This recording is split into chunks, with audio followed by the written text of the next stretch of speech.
Welcome one, welcome all to the Milwaukee Mile. Yes, we're going to a track here tonight that the NASCAR series skip over every single year, but not here tonight for the Spartans Masters Series. We are taking these Cup cars to the Milwaukee Mile, this old, worn-out, slick racetrack, and man, these guys are going to have their hands full all night long. I'm Austin Edstrom, standing alongside Joe LaCastro, and Austin Derbyshire is behind the production booth, as always, as we get ready for another week of action here in the Spartans Masters Series, as we get the rare overview, zooming in down to Milwaukee to get an idea of what we're going to be up for here in Wisconsin, the land of the cheese.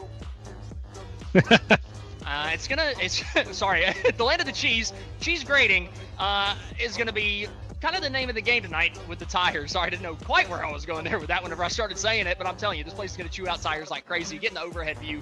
Joe, do you have any experience here? What kind of knowledge are you working with this weekend? I'm working with a clean slate this weekend. I'm going to be honest. I had to purchase this track about 10 minutes ago. So this is my first real exposure to it from a iRacing perspective, from a fan perspective. I know a couple things about this track. I know it's one of the oldest tracks, if not the oldest one on the NASCAR circuit. I know that, like you said, it's going to chew up those tires. I love where it is. We got that view. It's in a little suburb. It's in a little neighborhood. It's kind of cool. So I'm looking forward to seeing the SSRL guys go around. And here we got to look at the championship standings to see exactly who's going to be going around and for what kind of stakes. Yeah, Joseph Kazi currently up in the points lead there. He's got about 45 points over his teammate Justin Levine. PB Henry another 100 and so back in third place. Chuck Van Schack up in fourth place. Pretty good running there for the 00 up in fourth place of the point standings. Johan Seminario back in fifth. Jake Hickson, Kyle Westwood, Kevin Zosiak, Kyle Gerlach, and Chris Hudson rounding out the top 10 of the point standings as we take on the Milwaukee Mile tonight. But I believe we're going to jump right into the keys of the race. So, Joe, what do you have conjured up for us here this week? Well, I conjured up, with the help of a few friends of mine, a couple keys for tonight's race, including save that right rear.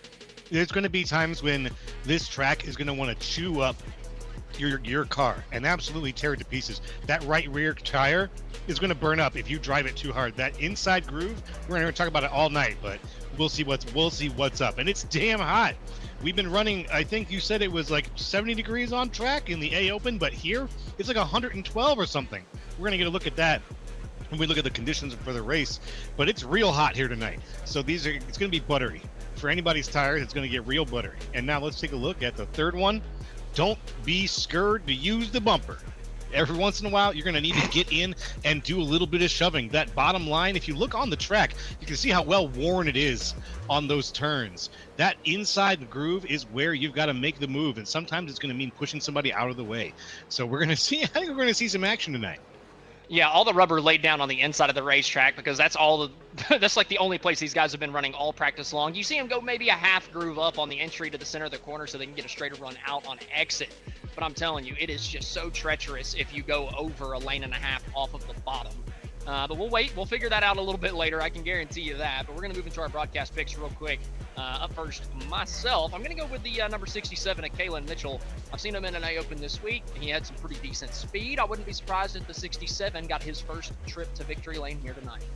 Give me Scott Healy right now. That's my pick. He's had a very good week of driving, and I think that there is a good chance that with the right conditions, he is going to take a victory finally here. And it looks like our producer went with the homer pick. He's picking Justin LeQueen Levine to bring home another victory here this season. Justin's been quick this week. I've seen him in a couple of A Opens, so wouldn't be too surprising if Justin brought home the dub. But I really like your pick. I like the Scott Healy pick, considering the last time that we really saw him, he was running up front at the Daytona Road Course, but just had that one error that put him into the tire barrier down into, I believe it was turn 5, that kind of screwed his race, and he ended up leaving shortly after. So I think Healy's a great pick starting in the 4th place position. Oh, we're going to see if he can adapt those skills. And I just saw him doing some racing in the truck series that was very, very impressive. So I gotta say that's I'm carrying over a little bit of that from the other day. But he's just got this little je ne sais quoi that I've decided to latch onto, and so let's hear it for him. Yep, going into our starting grid for the night. We've already skipped over one, but actually starting up on the pole is going to be Johan Seminario in the number 56. He laid down a 30.455. He got that pole by 0.2 of a second over PB Henry. So Johan's got some speed here tonight. He's going to be ready to use it. Justin Levine starting on the inside of row number 2 with Scott Healy in that number 64 on his outside in 4th. Chris Hudson and Robert Besaw Jr. take up row number 3 with my pick, Kalen Mitchell in the number 67 and Charles Van Schack on the outside of him in row number 4. Reece Schaefer starting at 9th with Kevin Zosiak in 10th. Moving on, Sammy Harrell is going to be in 11th with Chad Kibbe in 12th, Kyle Gerlach in 13th with Mark Sanchez in 14th. 15th, it's Evan Ethel. 16th, Adam Pettit. Name we haven't seen yet here, Kyle Westwood in 17th, Corey Saucier in 18th, Chris Vinson in 19th, and Jose Medina in 20th. Rounding out the rest of the field here, because we only got one lap of pacing. Starting 21st is Joseph Kazi with Scott Schroeder in 22nd. 23rd is going to be James McRae with David Salter on his outside in 24th. Cody Riggs in 25th with Todd Parent in 26th. Art Nicotera in 27th place with Lou Christian starting in 28th. Tom Ringer's going to be starting in 29th with Jeffrey Souza on his outside in 30th. And then rounding out the field here tonight in 31st place spot is going to be Jordan Sailors. But the field is coming down to take the green flag for the first time here tonight at the Milwaukee Mile. It's going to be 180 of those miles around this racetrack before we crown a winner. The iRacing pace car getting ready to pull off of the track for the first time here tonight with the number 56 of Johan Seminario ready to bring us to the green flag. And it's flying with Johan up to the gas, through the gears, and down to turn 1. Gotta love the sound of all those guys flying through the turn 1 across the start finish line. Seminario out in front with Levine in tight in behind him. That 1, 2, 3 is in a line, but then we've got 2 wide in the back. I think that's Chris Hudson and Scott Healy. Yeah, 2 by 2 coming down into turn number 3. Hudson down to the inside, able to pick off that spot from Scott Healy. And it's really, especially early on, whenever you've got the tire grip, get down to the inside, try to make the move. If you have to make a late dive, do it. Just better not do it from too far back. Healy looking back to the inside, but he's going to tuck back in line behind that number 43 and just settle in the 5th place spot as most of our top 10 single filed out until you get to a battle back here between the 42 and the 3. That's Sammy Harrell and Robert Besaw Jr. going at it for 9th. Look at that eye-catching livery on Sammy Harrell's 42 machine there. The black and gold looks great. Oh, wow. Big move down to the inside a little bit there. We had the 75. I think the 92 was the person who made that move, Kyle Westwood, or it was Evan Ethel in the 38, excuse me. Evan Ethel, big move to the inside, and he's a man alone right now. And I think that was more of a defensive move than anything, just trying to stay on the bottom side of the racetrack. If you get stuck on the outside, I'm telling you, especially early on the tires, it's almost like it's just a train that goes by you, like what used to happen at Martinsville in the Gen 4, Gen 5, Gen 6 days of NASCAR. Evan just deciding to go down to the inside lane, only lose the one position, right? If you're going to let somebody go, let them go on the outside, make it pretty easy through the corner for him, and then just stick it right in behind him. I like that from Evan Ethel. A little bit further back, looks like the two-car James McRae on the outside getting loose, able to save it, somehow hung on to that thing. I cannot believe that he held on to it out of 4. All I saw was the puff of smoke. I thought something was about to go down. We didn't have it, though. Thankfully, James McRae, what a save in the Godzilla -1 car. A little bit further up the field, looking up to the second place position. Levine, not quite as quick as Johan currently, but not letting Johan get away from him too far. Johan's been really, really quick this week, just off the pace of some of the fastest guys in the A Opens that we see week in, week out in those A Opens. Johan's been consistently 3rd to 5th place, right behind the fastest of the fast, and so it's not a surprise to see him up here leading in the Spartans Masters Series with Justin Levine in tow. And this is how I like to see these races play out early on. You got to start a rivalry that's going to last for a while. It's got to last for the first pit stop. That's what I'm hoping that they make this last until. I don't want to see it stretch out too far. You know, we want to keep the racing nice and exciting. And on a track like this, a 1-mile track, if you can get these sort of highway buddy situations going where you've got a set of 2, set of 3 cars up toward the front, that's usually where we start to see, we start to wonder, when's he going to make the move? When's he going to go? And that tension ratchets up the closer we get to stage finishes. Scott Healy falling off the back bumper of the 43 of Chris Hudson ever so slightly. My pick, Kalen Mitchell, right behind those guys in the 6th place position, riding steady. And the majority, the majority of these guys need to just save tires here in the early going. I'm telling you, it just means so much keeping that right rear tire on it. And, you know, I've been talking a good bit about the A Opens in the early going of this.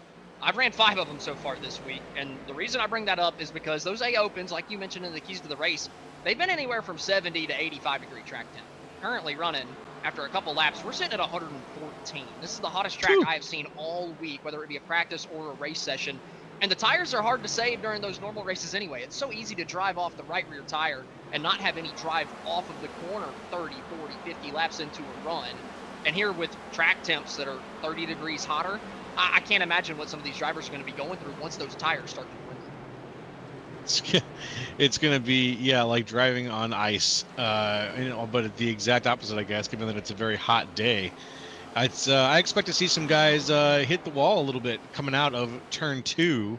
That seems like one of those spots where you could throw it a little bit hot and end up hitting the wall on the exit, especially if you're trying to get a really good exit there. Yeah, you see a lot of control to straighten that out.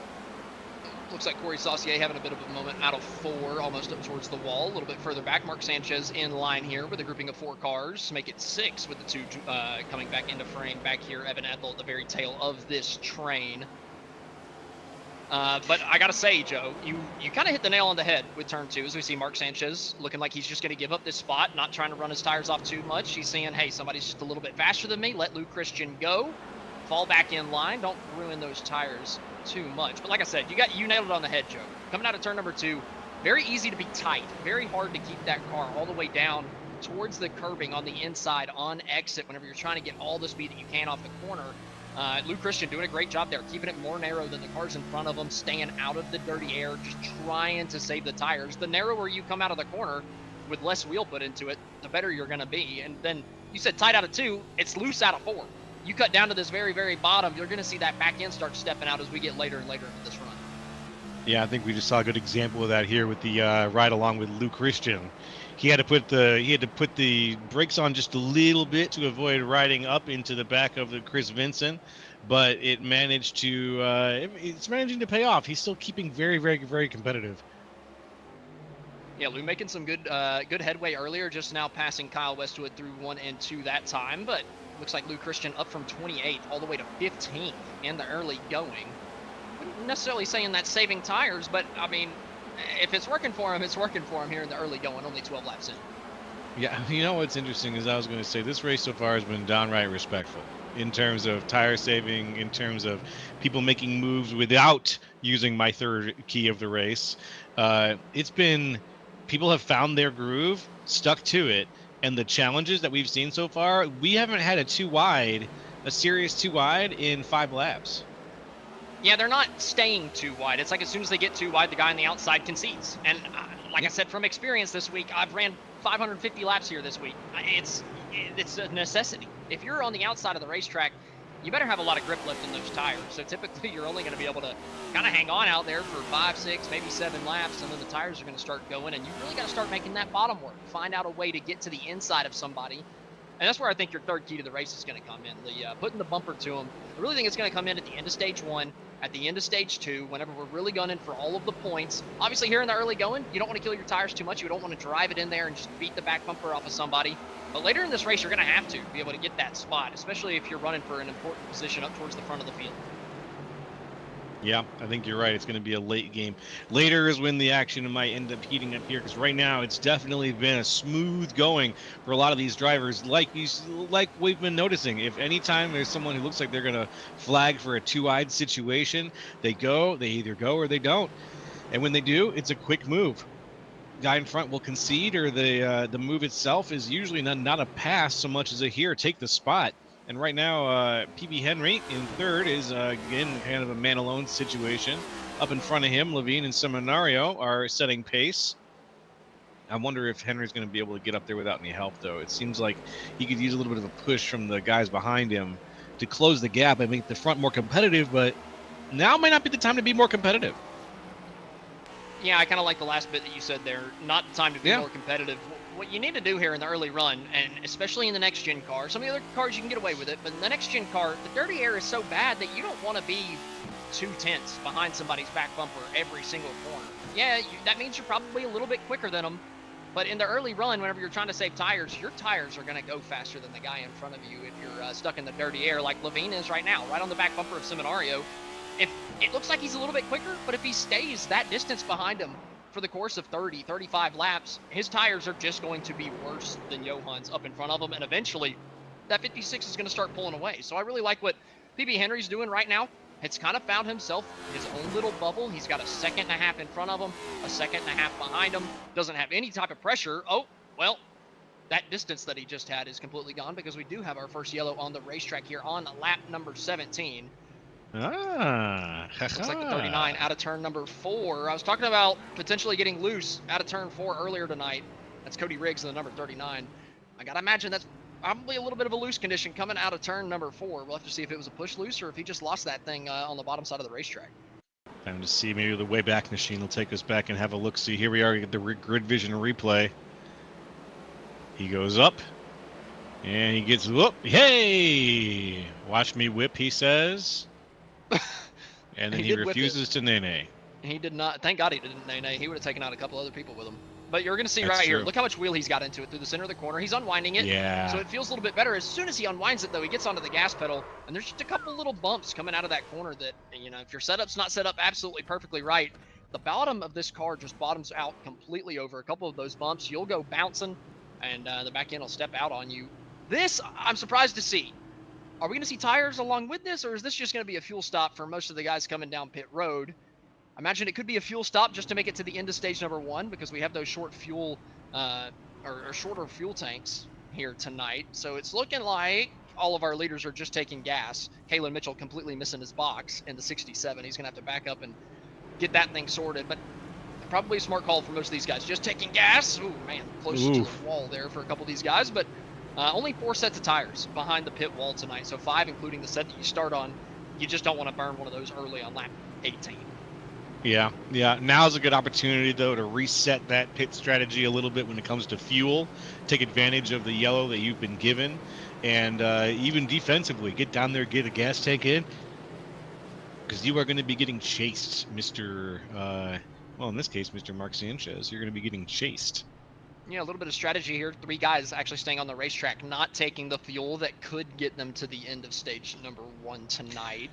So Mark Sanchez going to be your race leader whenever we go back. Green flag racing. It looks like Jeffrey Souza's in second. Sammy Harrell with that new paint scheme that you mentioned earlier in third place. It caught me off the first time I saw it. That thing is super bright, catches you out, or just catches the eye out, but I definitely did not recognize that as a Sammy Harrell paint scheme coming in. As soon as the light hits it just right, though, chef's kiss. I bet you that thing looks great under the lights. See it under the lights Yeah. like Charlotte or something? That thing is going to be beautiful. Oh, there we go. Look at that.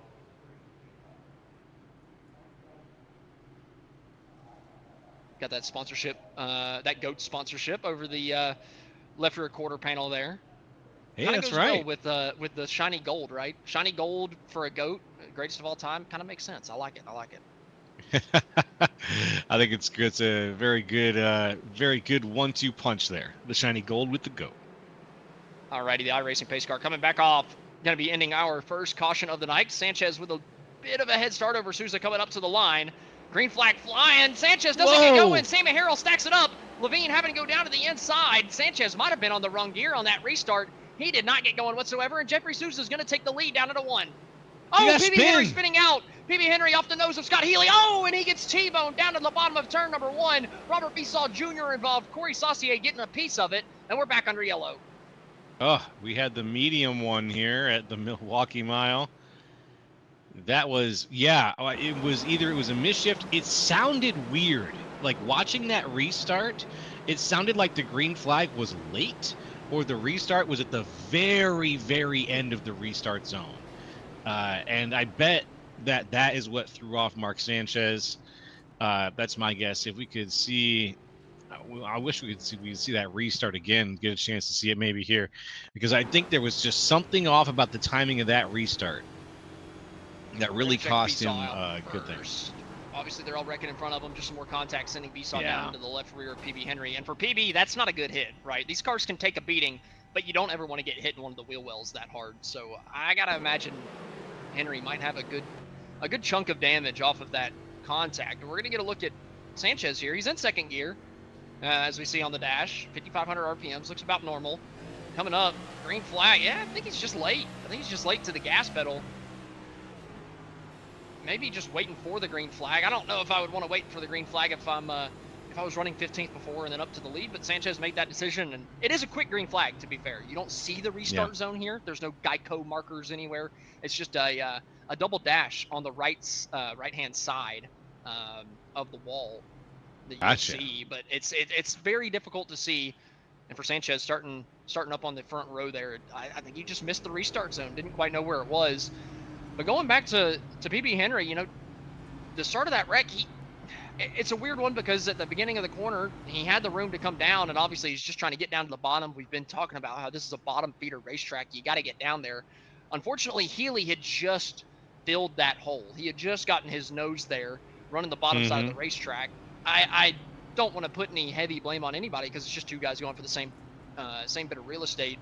But Henry maybe could have just been a little bit quicker getting down or just conceded it altogether. I think he was just a little lazy getting down to the bottom side of the racetrack, but it was a very strange restart with the checkups and everything. So I think he just threw a couple of our guys off there. The checkups and then that three wide situation from a car falling back into the middle of the overall column.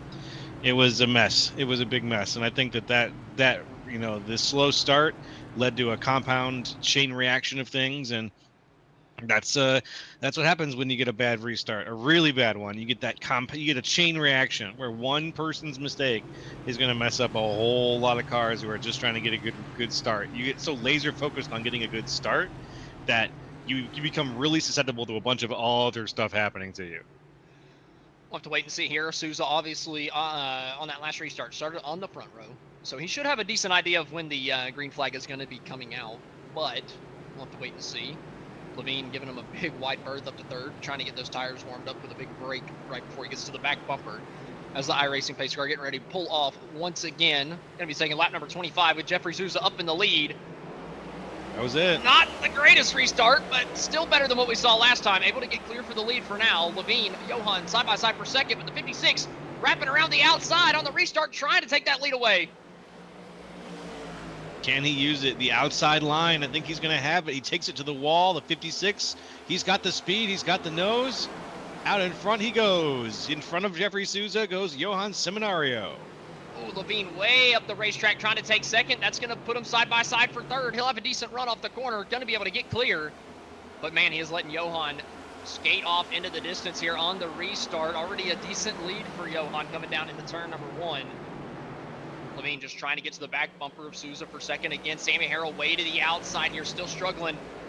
Trying to hang on as Chad Kibbe's looking to his inside down the back straightaway. And Gerlach throwing a block down to the bottom, back up to the top. Not really letting either of these guys behind him have a clean path ahead. But Justin Levine's made a clean path down on the bottom side of the racetrack for second. And Chris Hudson's going to follow him through. Chad Kibbe there in the 23 now, still side by side. Trying his best to hold off Sammy Harrell.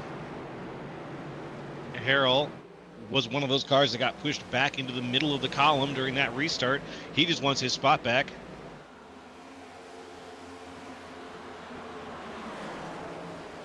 And you know what? I was thinking back on that restart. I think that since the restart zone is just before the start-finish line, I think maybe some of these guys are thinking, hey, I got to wait till I get to the start-finish line to hit the gas. That's really what it seemed like. And it's just so hard to see. You can kind of see the faint white lines going across the racetrack. That's just barely. You just barely see those things. They're super skinny lines, and then on the fence, like I mentioned earlier, on the white wall, there's a little 2 dashes for the start of the restart zone and 1 dash for the end of it. At that 1 dash is where the green flag comes out. So if you wait that late, you're really risking it. You're leaving your fate up to everybody behind you that they're going to take care of you. We're seeing Chris Benson here in the 33 going backwards, just 1 position. Kevin Zosiak right in front of these guys. That's going to be Lou Christian taking that position away from Vincent. Vincent, yeah, it looks like he stepped out of line for just a second. Maybe he was adjusting or just trying to find, recenter himself in the sim there, but it cost him 1 spot, nothing more. He's still holding on to it, and Chris Vincent behind him is giving him plenty of room. As Luke Christian moves back 1 road, Kevin Zosiak is still 1 down from where he started. We've got Adam Pettit also in line here, a name I don't think we've seen very often here in the league so far. It's good to see a unfamiliar name. I don't recall seeing him. Maybe I'm missing. Maybe I'm probably just tweaking. That's entirely possible. I don't know if I've seen Adam Pettit around either. Maybe he's raced before in the past, but I don't know if he's been on one of our broadcasts. Maybe a couple times. Very good. Well, he's doing 14 right now. Yeah, nonetheless, having a good run so far. The 92 looking to the inside. That's Kyle Westwood trying to take the 15th place position away from Jose Medina. It looks like he's going to be able to do that coming out of turn number 4. Medina dropping back to 16th. Then back to Mark Sanchez, who decided to come down pit road under that last caution. Fell back into the pack, but ultimately not too far back. Still in the 17th place spot for Mark. Yeah, that's not going to hurt him too bad if he's as ambitious as he's been earlier. He's going to be able to get back either through strategy or through hard driving. He's going to be able to make some spots up. Chad Kibbe is just barely in control of his car right there, almost putting it sideways, up on 2 wheels briefly. That's that loose out of 4 I was talking about. He drove it back deep into 1, trying to get the spot back away from Christian. But Lou Christian going to be able to capitalize on Kibbe's mistake. Coming back down the back straightaway, Kyle Westwood looking now to the inside of Kevin Zosiak. Almost to the inside of Kibbe as well, but it's just going to be 2 by 2. Or excuse me, 2 wide as Lou Christian trying to take... Sorry, is that... I thought the car in front was Lou Christian, but that's actually Lou going around Kevin Zosiak there for 14th. It's all right. Yeah, it looks like the 21, we got the Jordan machine of Chad Kibbe there out in front, and just behind the 15 of Kevin Zosiak is still looking for the inside. I think that's where he's trying to make his move. Speaking of the inside move, here comes Kibbe. Kibbe doesn't quite have the move on Sammy Harrell there. Yeah, the first purple car that I thought was Lou Christian's actually Charles Van Schack. Oh, Sammy Harrell getting loose out of turn number 4, still saving it down the front straightaway. He's going to lose a whole host of positions, but he's ultimately going to get that thing back under control, drop it back to the 13th place spot. Kibbe and Christian now side by side coming out of turn number 2, both behind Van Schack, and Christian continuing his run to the front of the field, up to the 9th place position after starting in 28th. Now Zosiak looking for the late dive down into turn number 3, but he's not going to be able to get side by side with Kibbe, who's running just a half lane off. But Kibbe a little tight through the center of the corner, going to let the 15 have a run to the inside once again. just about getting side by side before we get down to 1, but Zodiac's going to lift a little bit earlier, not willing to dive bomb him down into the corner this early on. Only halfway through stage 1. I think that's probably a good call. Yep. Exactly halfway through stage 1, actually, I believe.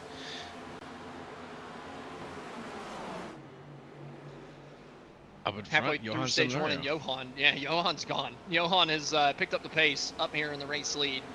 1.2 seconds that he has over Justin Levine, 1.6 over Souza. Chris Hudson running in 4-3, Schaefer in the 5th place position, but man, Johan is absolutely moving. Yeah, and unfortunately that rivalry that we had earlier got mixed up a little bit, and now it's just not quite there. We've got a dominating situation until the end of the stage. It looks like Seminario is going to need some competition in the form of something, either from lap traffic eventually catching up to him, or a personal mistake of some kind that sets him back. But right now, he's in the position that he likes to be in, out by himself, no one around him. He's got the road ahead of him. The world's his oyster. Kalen Mitchell looking to the outside of the 60 here, trying to get one of those positions back after he completely missed his pit stall a little bit earlier, trying to get it away from Adam Pettit. That's going to be for the top 15 once again. Mitchell trying to charge back through the field. Still not really in that long run situation just yet. We've got about 30 laps of green flag running on these tires. Nobody's taken tires yet.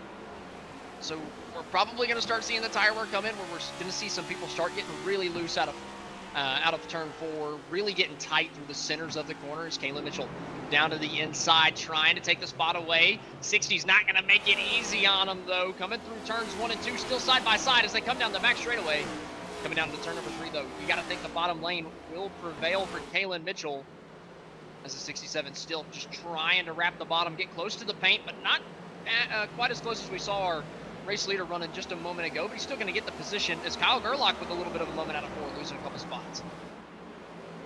Yeah, if we look back at the Adam Pettit situation, he just didn't quite have the line that he needed, that inside line. If you're on the outside, you need insane speed. You need to bring momentum with you into the turn. You're not going to find it in there once you're in there. And unfortunately, Pettit just did not quite have that kind of speed into the turn to hold off the situation, and that's why he was unfortunately pushed back just one spot there by Sammy Harrell. But now, maybe he will be able to apply some of those physics lessons in the rest of the race.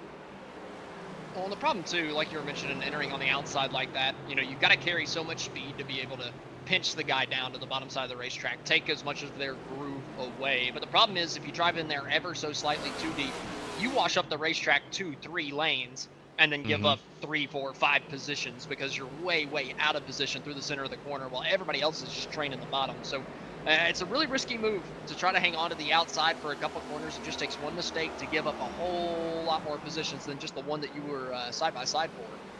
There, Pettit not quite good enough to hang on to the spot, but also didn't make a big major error like that to lose a good chunk. And I got to imagine we're going to see that error a couple times here tonight, because man, it has plagued the A Opens whenever there's a lot more grip in those A Open races. 115 degree track temp, that doesn't feel good.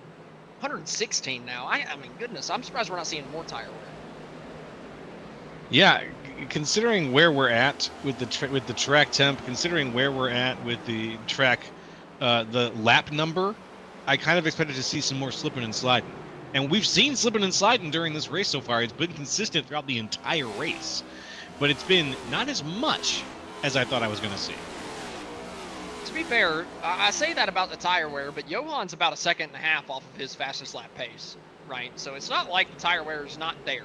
He's just about 2 seconds off of his fastest lap. He's 1.8 seconds off of his fastest lap time of the race so far.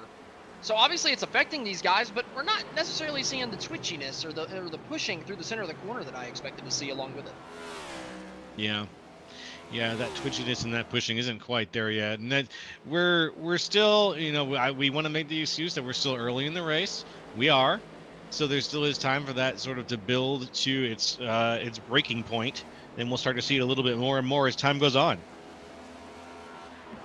Working lap number 44. We're going to go ahead and take our first commercial break of the action, as we've gotten somewhat strung out here in the middle of stage number 1. When we come back, we're going to take you to the finish of stage 1. Stick with us. You want to be the best, you can't settle for the rest. For anything on iRacing, there's just one name you need: Milwaukee. With the launch of Makoni Entertainment and Makoni Competizone alongside Makoni Setup Shop, we now provide the best of the best in setups, paint schemes, coaching, broadcasting, and event organization. With cars across all 4 license classes, we have what you need to hit the track with confidence. Grab a subscription and save money while going fast at MakoniSetupShop.com/subscriptions. And remember, at Makoni Setup Shop, there are setups, but your victories.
Are you looking to add to your diecast collection? Well, visit GoatRacingDiecast.com. Explore one of the largest collections available with the options for pre-orders, new inventory, and the GOAT's personal collection for over 25 years. There's an option for every level of hobbyist. Ship direct. Personal custom diecasts are available. Shop the Goat Racing merch store. And if you're a driver, apply for a sponsorship today. Turn your hobby into a passion and head on over and shop GoatRacingDiecast.com. Racing isn't easy, but experiencing it is. iRacing puts you in the driver's seat with the industry's leading sim racing game. Drive on laser scan replicas of the greatest racing circuits. Welcome back to the Spartans Master Series here from the Milwaukee Mile. We're going to take a look at what brought out the yellow here. We were working lap number 44. And it was not Johan. I know we're looking at Johan. It was not Johan. We're having an issue finding Chris Vincent coming out of turn number 4 on lap 44. Are we not able to go back far enough? Is this still under the yellow? We're going to see. Looks like we got the correct one on screen here. It's coming out of turn 4, getting loose. And man, I'm telling you, once these things get loose, the only thing you can do to save the next gen, especially after the tires go, is get off the gas. You can't turn right. You turn right, you're just signing your death certificate, honestly. And unfortunately there for Chris Benson, he did just that out of turn number 4. But a lot of guys coming down to take the green flag once again. Johan Seminario back on the front row, taking the green flag, and we're racing here again at Milwaukee. Side by side down to the 1 and 2. Justin Levine trying to take the lead away from Johan for the first time tonight. Can Justin do it around the outside of the racetrack? None of these guys up at the front decided to take tires. A couple guys at the very, very back of the pack came down pit road, but everybody in the top 20 or so staying out, and we're still side by side for the lead. Levine pinching them down to the inside of the racetrack as we come through 4. He's looking for it. That Grid Vision number 1 car is trying to find the spot. Doesn't quite have it. Gets tucked in. He's going back down to the inside now. He's diving in. Still doesn't have it, sadly. Oh, he pushed him up the racetrack, though. Scott Healy now to the inside of Levine. Johan missed the corner. He was able to settle it. Levine missed the corner. Now he's stuck on the outside again. Instead of just settling into second place, now he's under fire for third. It's not going to be a good spot to be in. He needs to find a slot to sit in.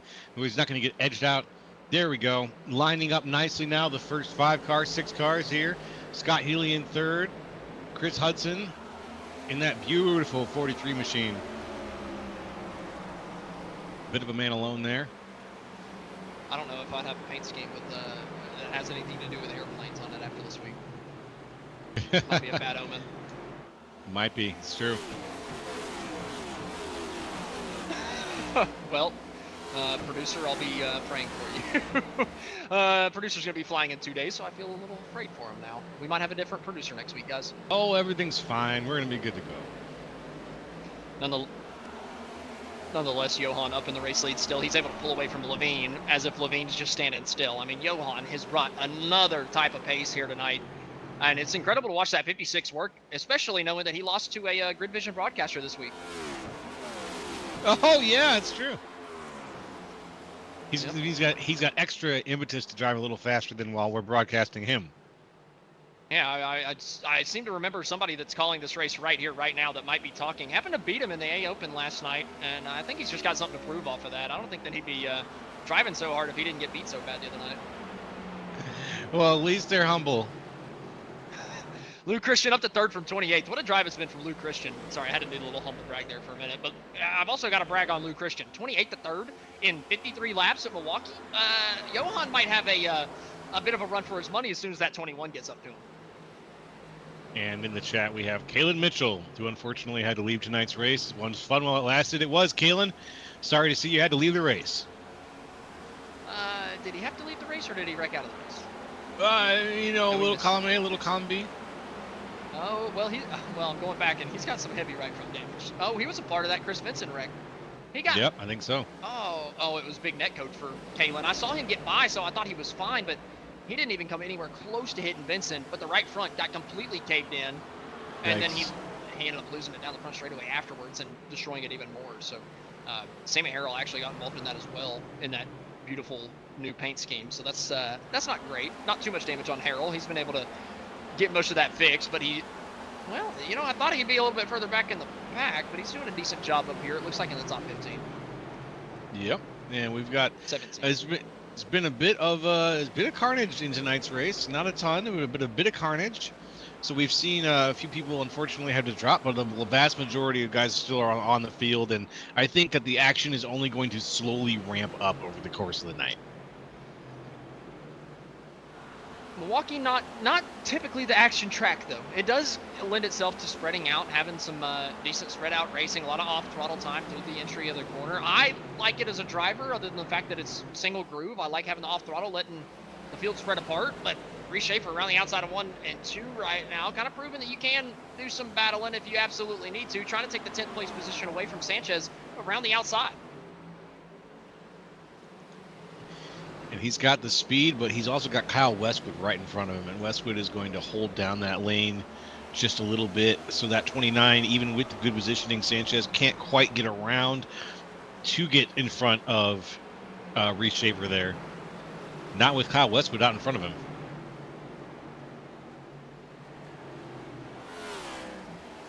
These guys are now looking at Adam Pettit again, coming down the back straightaway. Chad Kibbe to the outside here of Sammy Harrell. Harrell able to pick up another position after getting that damage repaired a little bit earlier, moving up to the 14th place spot. He was 17th just a couple laps ago, so I know that 42's got some speed in it. It's just got to keep it clean. Unfortunately, he got caught up in that last incident, gave up a good chunk of track position, but man, he's moving through the field. He might have taken tires under that caution, because he is moving quickly, shoving people out of the way, coming out of turn number 2, trying to get up there. But actually the 48 around the outside now, actually picking up a spot over Kyle Gerlach, coming down to turn 3. And he's got everything he needs basically at this point. He's got a little bit of heat in him from the wreck he was. Reese Schaefer almost just wrecked it out of turn number 4. Super loose for the 97. 3 wide down the front straightaway. Harrell able to pick up a spot from Gerlach. Your camera mounting place. Whoever placed that camera needs to be fired. But coming down to 1 and 2. Oh, Harrell a little twitchy, almost making contact with Reese Schaefer. And Reese going to bleed a couple more positions.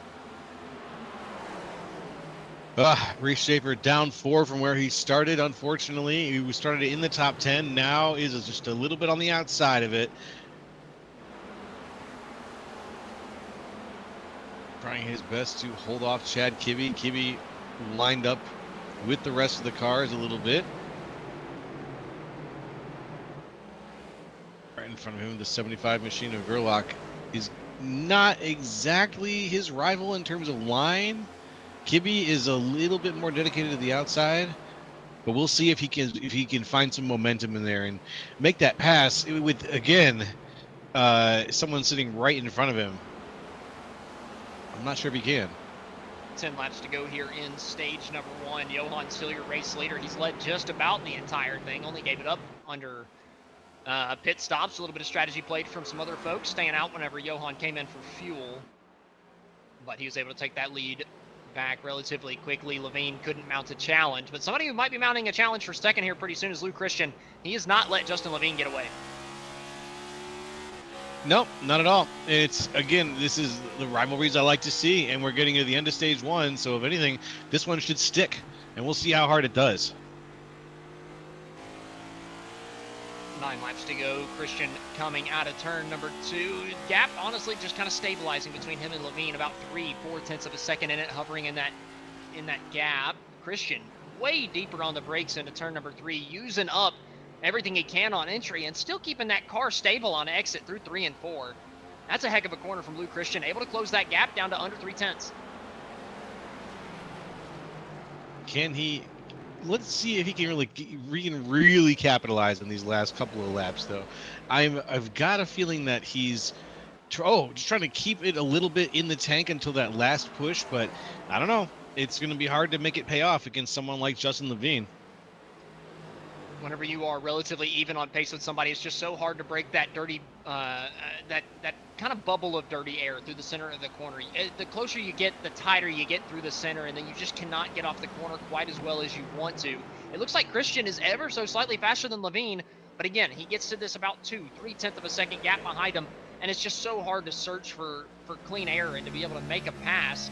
You just kind of get stuck in this kind of similar gap the entire time unless you just outbreak the ever-living hell out of them down into the corner. And Christian's still able to do that in 3 and get a good run coming off of 4. Christian's got 3 and 4 figured out better than anybody on the track. Right now, yeah, that was a really good exit on that turn. From our point of view that we just saw, that was about the best we've seen. One of the best points of view we've seen tonight on that turn. Looking outside through the center, trying to cut back and get a better run on exit down to the bottom. Not quite able to do it, but he is closer than he's been this entire time to the back bumper of Levine as we head down into turn 3 again. Can Christian get that run off the turn 4 that we've seen time and time again from the number 21? Can he get side by side with Justin Levine for second as they come off of turn 4 again? A little bit better run for Christian than Levine. You see Justin get just a little twitchy, but not quite close enough for the 21 to make the move down to the 1. Yeah, he did get a little loose there. He did get a little loose, but again, that 21, in order to make the move, he's going to have to get more than loose. He's going to have to give him some room, like and actually get out of his way one way or another. And I don't foresee that happening. Not in the next 4 laps. 5 laps. It'll be 4 at the line here as they both come off of turn number 4 again. Johan a little snappy coming out of 4. Justin a little slidey coming out of 4. Both those guys able to hang on to it. Lou just looks planted, right? We've run 70 laps, and he just looks absolutely planted through the center of the corner everywhere we go. He's not really stepping that right rear out. And this hasn't been the longest run. Obviously, 70 laps on tires, probably 60 green flag laps or so. If he can have a long green flag run to the end of the next stage, right? The start of stage 2 all the way to the end of stage 2 to the finish of the race, Lou might be the guy to beat because he's down to the inside and Justin Levine out of turn number 4. Almost a little bit of contact between the two. And once you get to the inside, if you're better, you're just going to take it. Lou Christian down to the inside trying to take it away. Can he do it? He's making the move. He's got the speed now. Side by side, the two of them coming down across the back stretch. It's Lou Christian on the inside. Lou Christian trying to take the position away, pushing Levine up the racetrack and able to take it. Lou Christian now into the clean air. Unfortunately, only 2 laps to go until the end of stage number 1. Don't think he's going to be able to catch Johan. But if I'm Johan, I'm thinking, oh man, I might have a different challenger than I thought I was going to have tonight because Lou Christian starting in the back of the field all the way up to second in just 70 laps. Wow. Yeah, 26 places. Don't discount Jeffrey Souza, also up 26 places. He's sitting in 4th right now. Maybe not as close to the front as Lou Christian, but these are 2 guys who have driven very, very hard tonight. Christian, a great example of how to pass under pressure here as we are 2 laps away from the end of stage 1. Actually taking the white flag here of stage number 1. Levine and Souza side by side down into turn number 1. Can Levine hang on to it for the third place position, or are those tires too far gone as he burned them up trying to stay up with Johan? Souza down to the inside. He's got a nose ahead of Levine as we come down into turn number 3, looking to take the spot, but further up, it's going to be the number 56 of Johan Seminario, who started on pole. He's going to come out of turn number 4 to win stage number 1 here from the Milwaukee Miles. They're still side by side for third. Coming out of turn number 4, the caution flag's going to fly as Souza has the position over Levine. So move the 96 up to third and move the 1 back to 4th as we go under caution for the end of stage number 1. Phew. We're going to go ahead and take our second step back here of the racing action. When we come back, we're going to have the start of stage number 2. Welcome to Go Racing Diecast and the sponsor of the Warrior League Go Racing Diecast 150 and the Monster Mile. And that's what the famous words of motorsports. Hey, Gabby. Driver, start, go, and go!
Welcome back to the Spartan Master Series here from the Milwaukee Mile. We just finished up stage number 1. Had Can you Johan take these from me? Seminario as your stage 1 winner. I got to get back on my stream. And Joe doesn't realize that he's not muted. But either way, Jeffrey Sue's I up do in now. the race lead now. Jeffrey Sue's up in the race lead. He did not take tires under that pit stop. So I believe he did under one of the yellow flags in the middle of stage number 1 that some other guys didn't. He was able to make moves other guys couldn't. He decides to not take a tire set at the end of stage number 1. Gonna have the track position, but oof, I feel like he might be a bit of a sitting duck up here in the lead. Yeah, without tires, absolutely. And yes, I was doing the good dad thing and making sure that my son took his meds, his flu medication. That's a Sorry good about that excuse. distraction there. That was my best excuse for being unmuted. It was, hey, take these meds really quick. So we're Can't back blame at you it. for being a dad. Either way, coming up to the green flag for stage number 2. Oh, Souza did not get going on the inside of the racetrack. Once again, the race leader just not going whatsoever. And this time, Johan and Levine both get by. Luke Christian now looking to the inside of Souza, coming through 1 and 2. Not able to get a good runoff, though. Christian not quite able to pull side by side. Just going to have to fall back in line. Souza's got that decent track position, though. It's going to make everybody have to get around him. And that's going to be an interesting place for the shuffle to occur. We're going to see happening here right now as Luke Christian gets ahead of him. Now this is what I want to pay attention to, the slow burn with Luke Christian. How much can he save the tires over the course of a long run? Do we get the long run for him to run these guys down? And heck, does he have the short run pace to challenge with these guys? We haven't seen him towards the front in a short run type of scenario or on an early run scenario. Can he run down the 2 race leaders? He was quicker than him at the end of stage number 2. So we're going to have to wait and see, can that 21 do something now that he's up in 3rd? Well, we're going to find out. He was quicker, and if that's something that can happen again, we're going to find out if lightning can strike twice. I don't think it was a lightning situation. I think it might have just been a faster car. So if that's the situation, we're going to find out pretty soon here. Eyes on everybody here as we got the line nice and even. Everyone's finding a good spot to be in as we get this stage started. Lap 76 of 180 here tonight, folks. Settle in. We got some more great racing ahead of you. Chris Hudson looked to the inside of Souza there for a moment. Coming down into turn number 3, Souza slow through the center of the corner on the older tires. A little bit of a bump there from Chris Hudson through the center of the corner. not able to get Souza rooted off the bottom side of the racetrack and just having to fall in line. But you can see the gap already forming between Christian and Souza, with Souza struggling on those tires, wiping up high towards the center of turns 1 and 2, allowing Chris Hudson to get to the inside. It's tight between the two, coming down the back straightaway. A little bit of contact maybe between the two as they come up at turn 2. And Hudson down to the inside here of 3 and 4. Souza's just going to have to concede the spot, and it looks like Van Schack's going to come through as well. Yep, if he doesn't get moving, though, he's going to concede more than just 2 spots here. He's going to concede a 3rd one, because it looks like Zosiak wants that spot as well. And Kevin Zosiak now the next man up to put Jeffrey Souza, put Jeffrey Souza another position back. And like I said, Souza's just going to start leading positions. There's nothing he can do at this point. He's just got older tires than these guys. There's just about no chance for that number 96 to be able to find a hole that he's going to be able to stay in for long. Scott Healy, the next one up, that's just going to put him down. I mean, it's going to be relatively quick that Souza continues to plummet through the field. He's going to need a caution pretty soon. Yeah, that was going to be what I asked you next, I think, is when is he going to pull the trigger on a pit stop? If he is going to pull the trigger on a pit stop, and I don't think he is. I think he's waiting for the next yellow, because that's his only bet, basically, is to get a yellow flag at this point. Other than that, he's going to continue to bleed places. If he gets below 10th, that's when he needs to think to himself, I just got to pit. I just got to get in there and get these tires out. Yeah, he's got to hope that it happens relatively soon, too, right? Or else that extra tire set is not really going to come into play, or at least his tire offset that he has with the rest of the field. Because if they run 20, 25, 30 laps and then the caution comes out, well, one, he's lost all of his track position at that point, and everybody else is just going to come down pit road and take one of their sets of tires too. So it's just going to be a huge losing scenario for Souza. He's going to need a caution in the next 5 or 10 laps for him to come down pit road, put on a set of tires to be able to just pass people at will.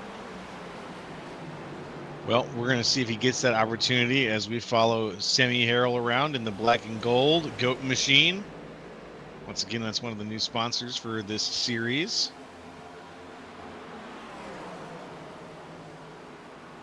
And he's got it tucked in just behind Jose Medina. Medina himself, actually, behind Jeffrey Souza. Medina looks like he's about to be the next one to take a bite out of Souza. If he does, that'll put Souza back in 9th place.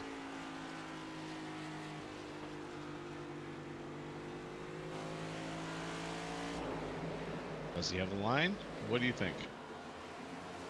Oh, Scott Healy looking to make a move to the inside of Zosiak a little bit further up, down to 3. Zosiak way out wide. Healy showed the nose going down to the corner. Now Zosiak way up in the marbles, and I mean way up in the marbles. That's going to lose him a ton of ground, and he's going to give up the spot to Scott Healy. Luckily, nobody close enough to put him under pressure as Souza on the older tires was the next man up behind him. So Zosiak kind of lucking out with how high he went through the center of that corner. That could have been a whole lot more positions that he would have lost there if he had the train lined up behind him. Yeah, it would definitely would have been, and thankfully it wasn't something that he had to worry about. Back out on the track though, we've got PB Henry, who is behind a little bit. He's a lap down now. Just came out of the pits, putting a little bit of a challenge here to the 64 of Scott Healy.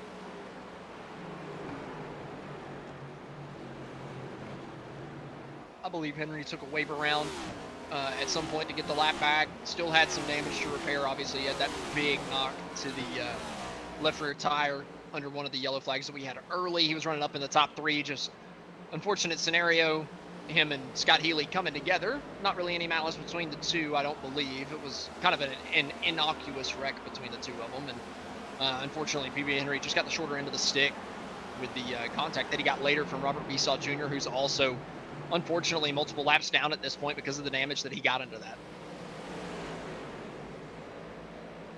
And side by side goes Sammy Harrell and Jeffrey Souza.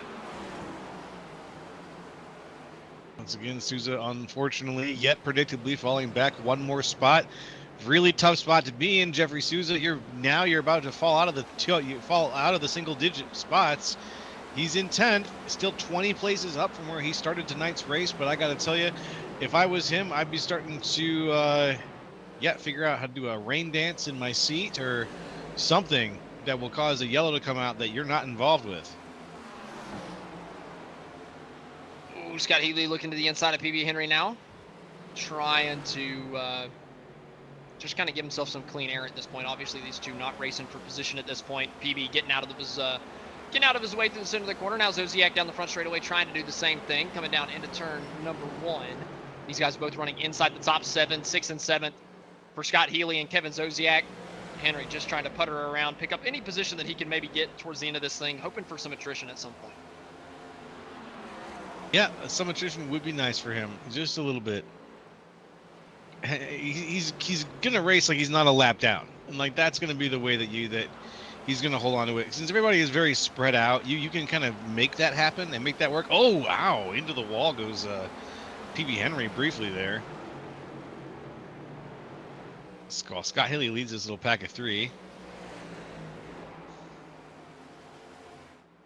Back up at the front, Justin Levine, Johan Seminario. A very close race again here. Gap's just 0.2 of a second. Yeah, Levine hasn't left the back bumper of Johan, but it's kind of second verse, same as the first, from what I remember in stage number 1, right? He stayed really close to Johan's back bumper, could never actually get the clean air away from him, and then we saw at the end of stage 1, Levine was just way slower coming to the green and white checkers because he had just burned it up being right in the tire tracks of the 56. He's got to get up there, put the bumper to him, and get the clean air if he wants to have any type of tire life at the end of the run.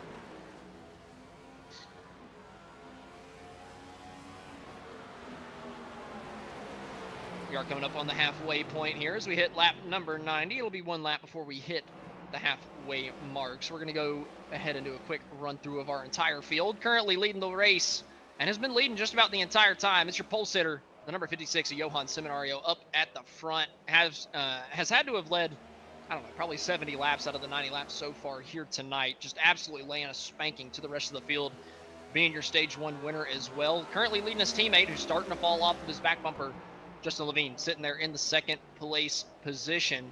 And he's ran there just about all night, but did falter back to 4th place at the end of stage 1, trying to make that a couple spots better to get this race win here at the end of this one.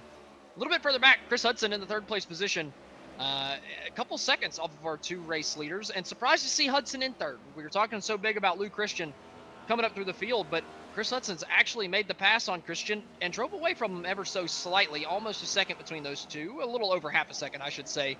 Hudson really wide out of turn 4 there as Christian a little bit tidier back in the 4th place position. Started back in 28th, driven all the way up to 4th. It's been a heck of the night for the number 21 of Lou Christian so far.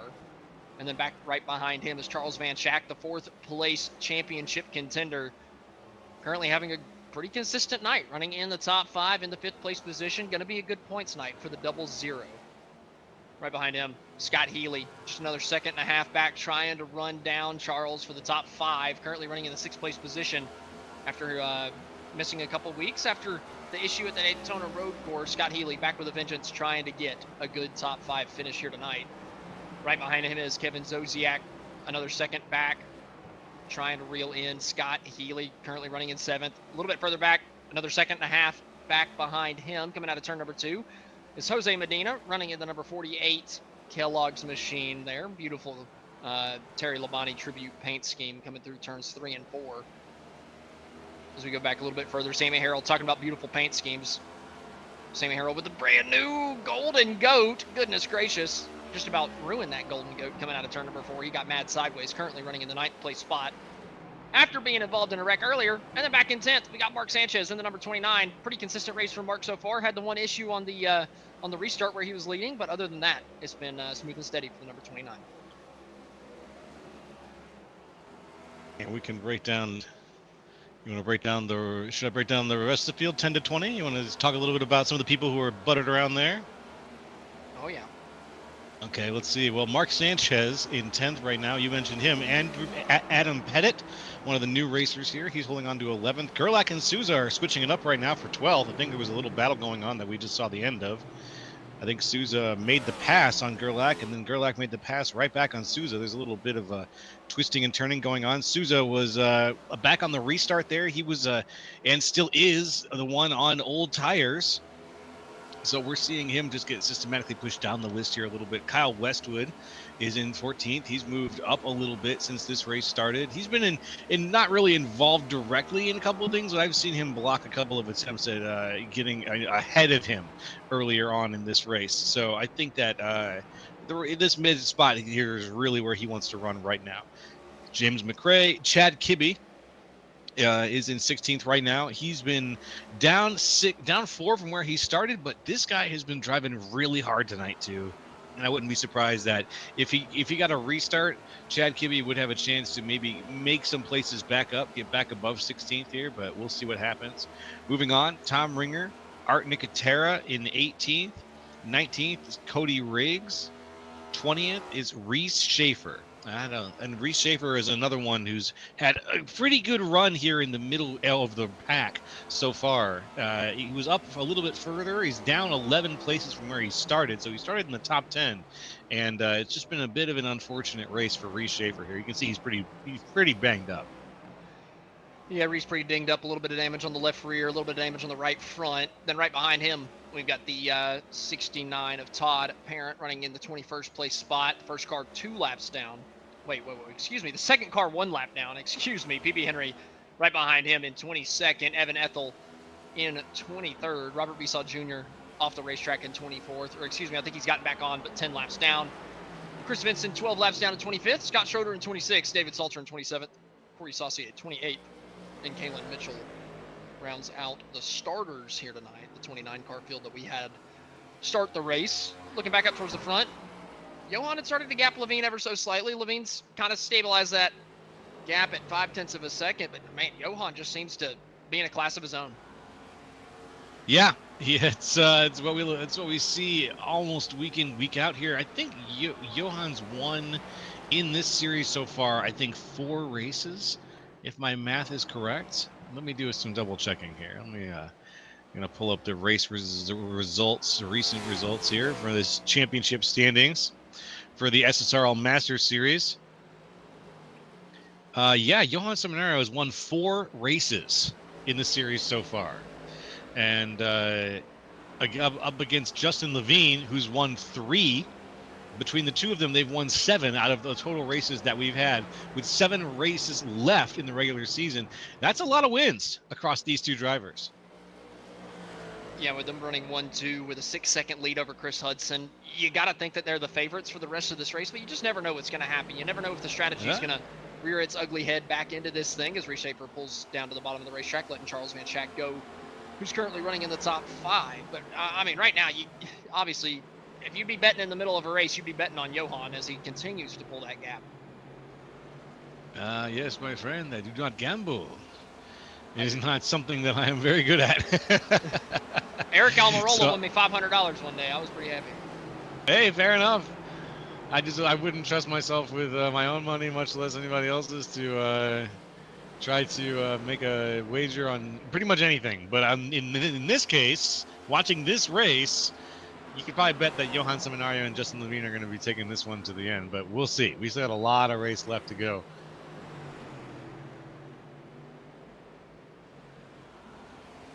Currently looking at Zodiac coming out of turn number 4, running in 7th. A lot of spread throughout the field so far. Not really too many tight battles. A lot of people have kind of found their, I would say, average running position, right? They're just kind of normal spot that they would typically be in over the course of a long run. You kind of get everybody sprawled out like this, and once you don't see any passing for a couple laps, you just kind of realize this is just kind of where everybody's speed is sitting, right? Just about everybody with a bit of a gap. The only one that I kind of see right here is this little 3-car battle that we were just looking at going into 3, led by Kyle Gerlach. He's got 2 guys right behind him, and coming out of turn number 4 now.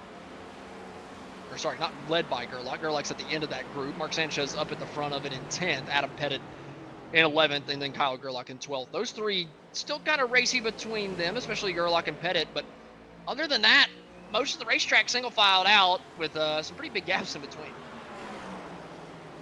Yeah, I'm watching Gerlach right now, and he's keeping it tucked in very closely on Pettit, but behind him Is that Souza? Yep. Okay. So we're just going to see that gap kind of increase, I think, a little bit further and further. But it's going to be a situation where Gerlach is going to make that move on Pettit at some point. I just can't really tell when. Gerlach continuing to... Here it is. Now, yeah, finally looking down to the inside here, down the back straightaway, diving in deep down into turn number 3. Pettit giving him a wide berth down to the corner.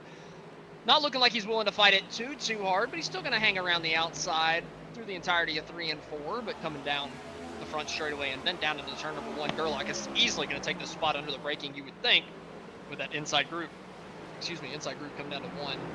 Honestly, Souza doing a decent job kind of coming back at these guys, at least keeping it close between them, considering he's got a good chunk of older tires on those, right? He's got 20-30 laps more on those tires than the 2 in front of him, and he's not letting them get away too far. And that's a tall order. With the track this hot, this far into the race, even with relatively newer tires, and I say relatively because the last pit lap was 30 laps ago. This is a tough place to have that kind of staying power. I expect to see a lot of cars moving up and down the field and people driving and overdriving. But man, these guys have been impressive all over in terms of their really locked in car knowledge and how well they know their vehicles and how well they're getting them to stay on the course over the course of these this challenging conditions. Battle for the top 5. Scott Healy looking to the inside of Charles Van Schack. Down through turns 1 and 2. Scott Healy trying to get the position side by side down the back straightaway. Has the nose out in front. Van Schack way up the racetrack entering turn 3. He's just going to give that one over to Scott Healy. No reason to murder the tires any more than they've already been killed. Van Schack is willing to give that position over to Healy, moving the number 64 into the top 5. As Johan Seminario continues to lead, we're going to go ahead and take another step back, take another commercial break. Whenever we come back, we're planning on taking it to the end of the race. Stay with us. You want to be the best, you can't settle for the rest. For anything on iRacing, there's just one name you need: Milwaukee. With the launch of Milwaukee Entertainment and Milwaukee Competizone alongside Milwaukee Setup Shop, we now provide the best of the best in setups, paint schemes, coaching, broadcasting, and event organization. With cars across all 4 license classes, we have what you need to hit the track with confidence. Grab a subscription and save money while going fast at McConeySetupShop.com/subscriptions. And remember, at Milwaukee Setup Shop, there are setups, but your victories.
Are you looking to add to your diecast collection?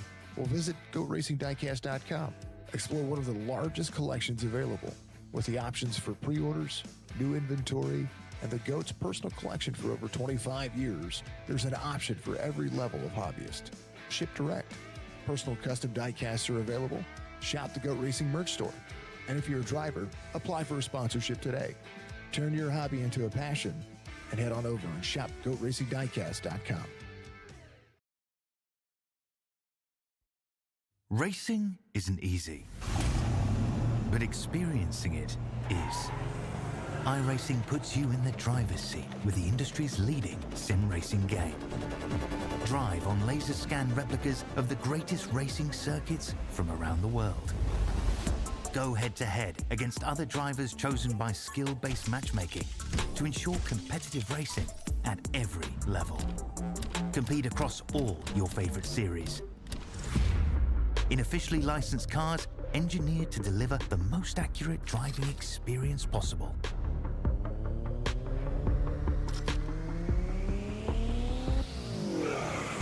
Join a race or host your own with players from across the globe.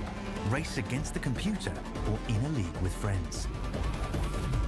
Feel the thrill behind the wheel. Visit iRacing.com.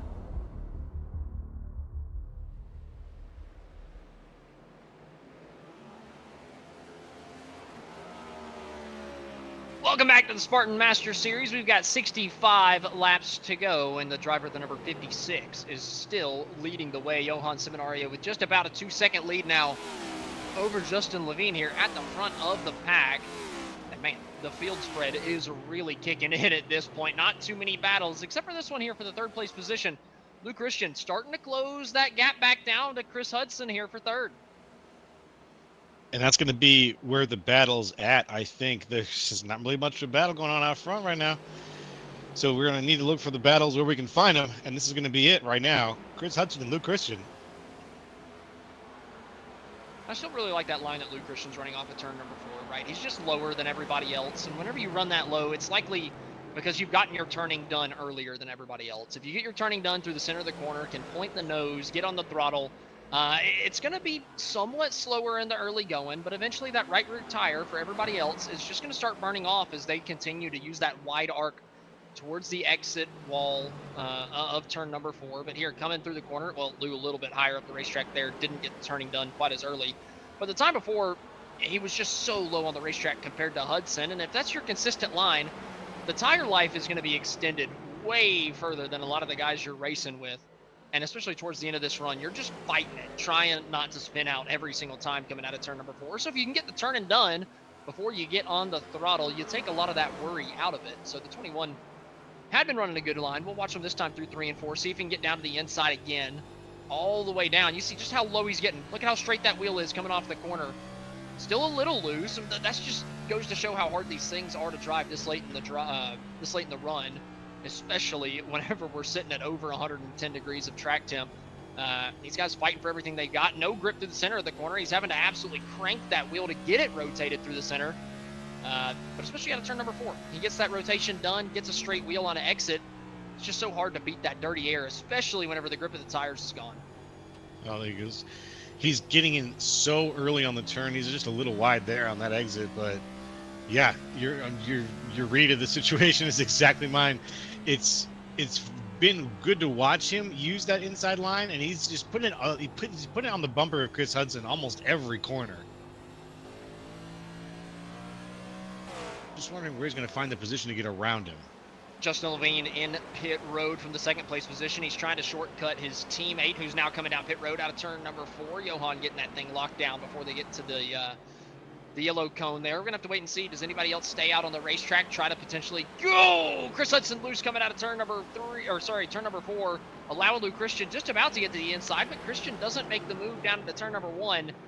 Got to think these guys now just hoping for a caution. They've got Seminario and Levine behind them. Can they lap them and then hope for that yellow flag to come out? Yeah, they're kind of hoping so. Oh, sneaking back up into the top 10 is Jeffrey Souza. Just kind of surprised there. He's still on old tires. He's up in front. We've got the two-wide situation, a little bit of shuffling going on. Chris Hudson back in second now. Luke Christian out in first. A couple guys deciding to come down pit road. A couple guys starting to kind of fall throughout the pack after coming down. Scott Healy coming out on the back straightaway now. Slow on the bottom side of the racetrack. Might have had a bit of an issue with rear end grip coming out of pit road there as he got back onto the straightaway. Ultimately watches Chris Hudson up the racetrack as Luke Christian was able to get that spot away from Hudson. into what will be the third place position after the pit stop cycle. But right now, they're just hoping, maybe for a couple more laps. Well, Chris Hudson's not. He's coming down pit road because they were not able to lap Johan and Levine, right? Johan 19 seconds back, Levine 20 seconds back. So they're hoping maybe 5-6 laps get on the board and then a caution flag comes out because Johan and Levine at that point probably wouldn't take tires, and if they would, they would be stuck back in traffic. But I got to think the rest of the field is going to come down pit road anytime now. Yeah, if someone's going to set the precedent, I think it's already happened, with Chris Hudson. So we'll see who bites. I mean, the track's only about a mile long, so we should be able to we're finding out pretty soon here who's going to be biting. I think that Chris Hudson's on his way back out right now. Souza's going in. Harrell's going in. That's 2.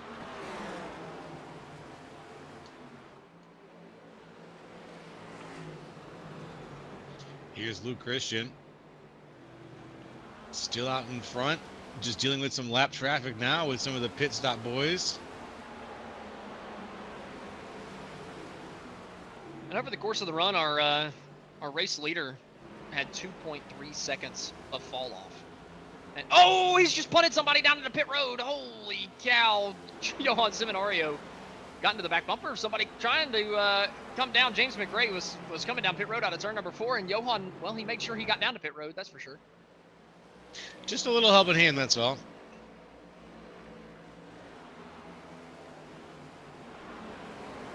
Well, good to see that Johan is still on his feet, but he might be a little worse for the wear after that much impact. These next-gen cars are tanks. Like I mentioned earlier with PB Henry, as long as you don't get your wheel well hit, you're probably okay. You don't want those tires to take a beating, but the body of these things is just, it's honestly a little ridiculous how sturdy they are. You're able to punt somebody pretty good and not have too big of an issue. Johan's front bumper not having a single dent in it after the issue coming out of turn number 4, right on the back bumper. And that's not much contact, to be honest. I would be a little distraught if there was some damage there for Johan.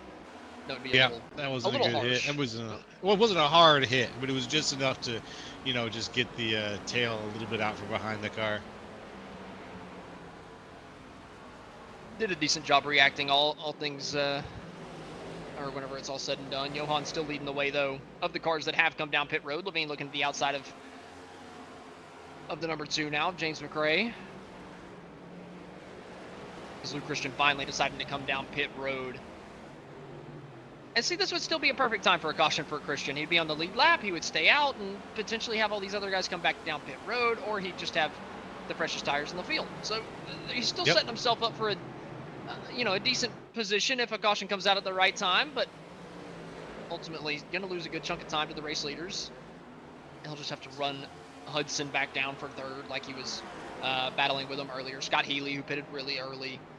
Now, the good news for him is these guys do have older tires for the rest of the race unless the caution comes out, so he should be able to run them down. Just might take a couple laps as he is about 5 seconds off the pace from him. Yep. Takes a little bit of extra time here. So we got Westwood, Chad Kibbe, Art Nicotera all going down pit road. And Jose Medina currently in 3rd place. So he's going to lose a couple spots here, but he was in pretty good position. Still up 13 or 12 or so. And he should be leaving pit road here any second now.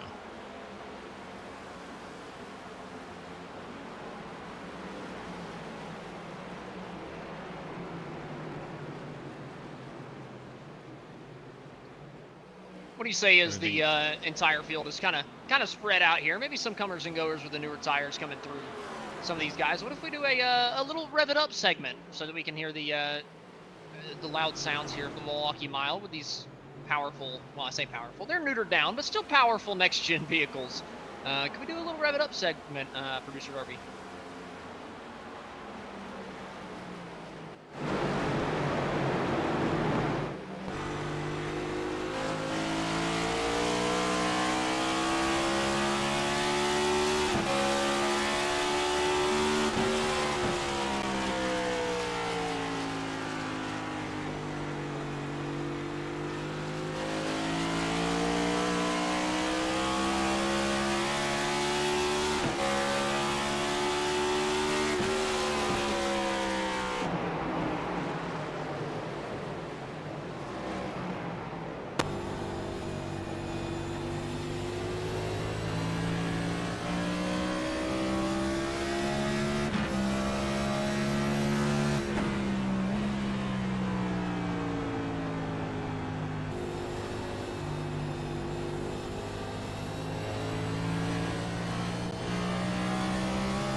Hope you enjoyed that little rev it up segment here, watching Johan Seminario honestly put us back into the field. This has been the most dominant performance that we've seen in the... Okay. I was going to say, if he lags out right after I say that, that would have been hilarious. But this has probably been the most dominant performance that we've seen out of anybody in the Spartans Master Series this season. I mean, this entire race has been Johan's.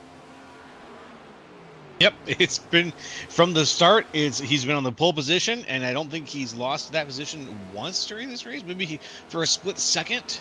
He hasn't lost it under green. Not under green, yeah. Obviously, lost it under the pit stops there for just a moment. Those green flag pit stops we just went through, and lost it earlier whenever 3 people stayed out during a caution period, and most of the field came down to take gas. Those are the only times Johan has been passed tonight, so neither time that the 56 has been passed was it actually from on-track action. He has been consistently the fastest in the field, and honestly, nobody's been anywhere near him all night long. This Milwaukee mile is definitely the Seminario shuffle as far as this evening goes. Trying to think of a good alliteration for that, and that was the best one I could come up with. The Seminario sprint. There we go. That's a little better than the shuffle of the race maneuver discussion. The Seminario scenario. Yeah. Oh, perfect. Oh my God. Case closed. No notes. 10 out of 10. Just had to, change how we pronounce scenario a little bit. That's it. That's okay. Right. Rappers do that all the time. I love it. The Seminario scenario. That's exactly what we've got tonight. The Seminario seminar. That's stupid. It's a lot of these words. Yeah, no, that's dumb. Forget that. Boo. Our producer's the one that came up with that, by the way, not Joe. Joe's the one that said it to where everybody could hear it, but it's our producer that came up with that. Yeah. Crap. Boo this man. Boo. Oh, it's okay, buddy. Yeah, I'm gotta reassure the truck that he's at least right twice a day. I've been coming up with some pretty good nicknames this week. The Seminario scenario. There's a buddy we've been racing with named Colby Jackson. We've come up with Colby Jack Cheese for him. So Colby Jack Cheese and the Seminario scenario kind of works pretty well. I like it. Yep. Yeah. Colby's in the truck league, not this one anymore. He's true, yeah. Colby's a little bit of a dart without feathers sometimes, so I think he got demoted to the trucks. Demoted. The truck league is amazing. I love my truck league. I bet it puts on some daggum good shows. It definitely does. It's always a good time. SSRL, they know in general how to put on a great show. Got to hype up our boys here a little bit. We've been talking about Mr. Scenario, but Levine has all of a sudden cut this lead down to 0.5 of a second. It was just 2 seconds a moment ago, so I don't know what the hell is going on with Johan. I don't know if something's going awry, or I'm going back to see if he's hit the wall or what. I'm sorry, Colby. I just had to, man. After this week, I had to say something. Colby Jack Cheese was always coming out on the broadcast.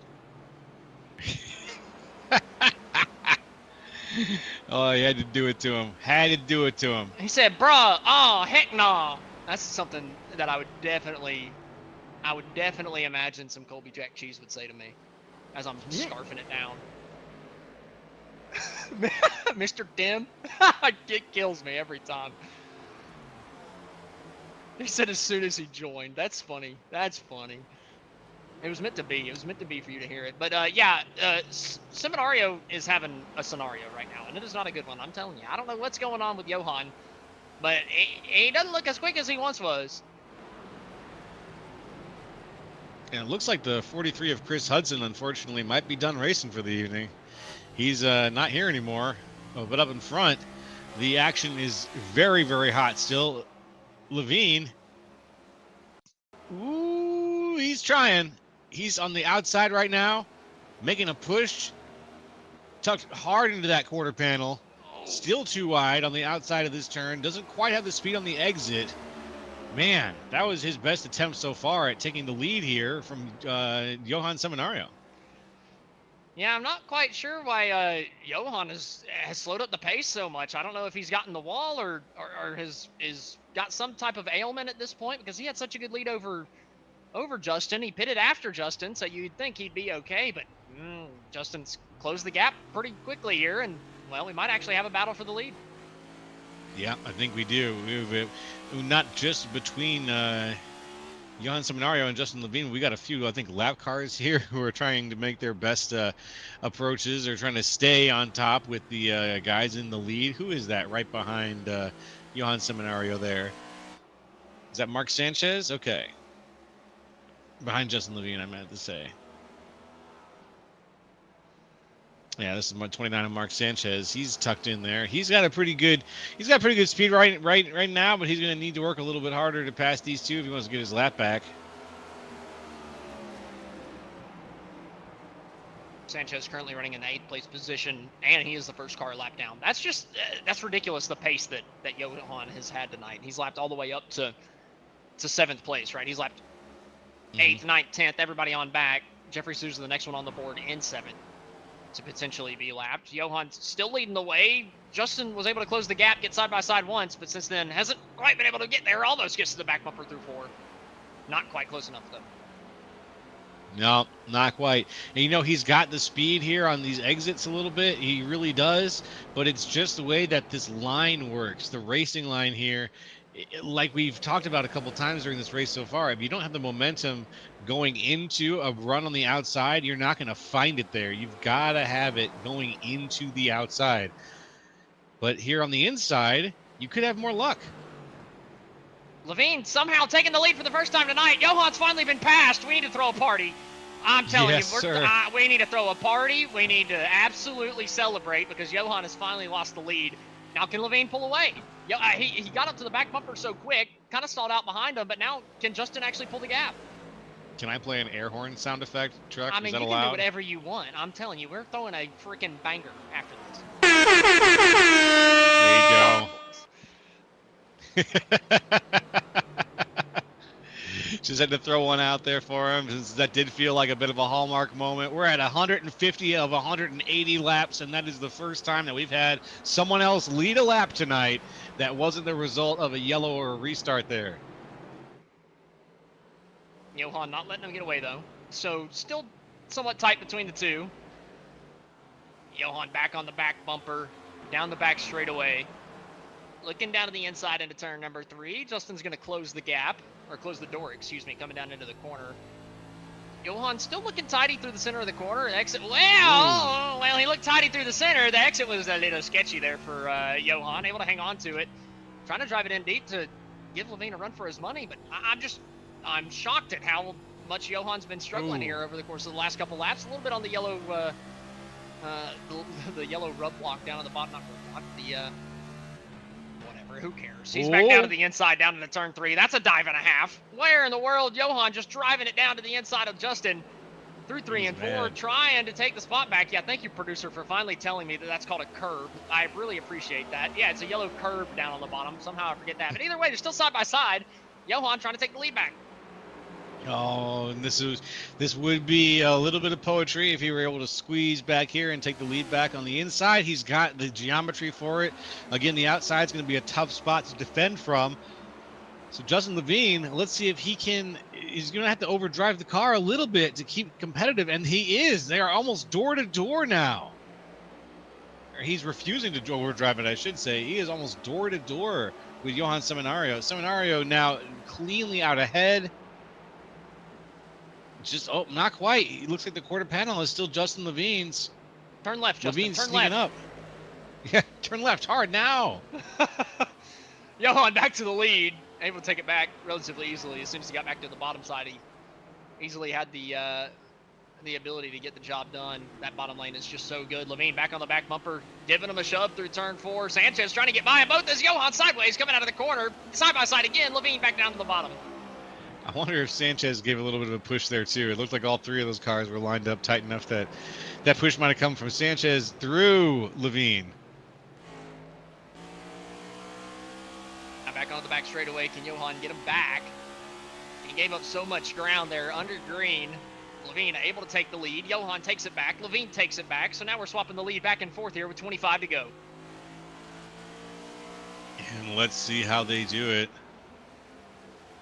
25 to go, not a bad amount of racing left. Still anybody's race here up at the front, though, which is what we really like to see. We have a rivalry forming now. Levine and Seminario this is playing out. I loved that Justin Levine sneaking up on the situation. He was only a few down to start, and now he's firmly in the lead. Seminario is going to be looking for his own spot, his own way to get back, as Mark Sanchez, our first lap car, pulls up right behind him. Yeah, Mark's still trying to do whatever he can to pull it to the back bumper of these guys, unlap himself, just has not been able to do it. But Levine and Seminario have continuously swapped the lead back and forth. Seminario better through the center of the corner there. Levine a little wide. Gonna give him a better exit, but Johan definitely able to cut the gap through 1 and 2.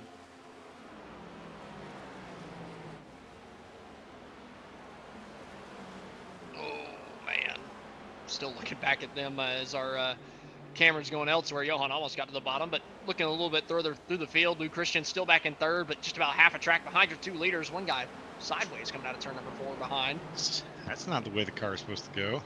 Ooh, Who is that's that? really Todd high there Parent? for the 69. Holy cow. Oh, buddy, get it out of the marbles. The marbles don't feel good, I can promise you, and that's right next to the leaders.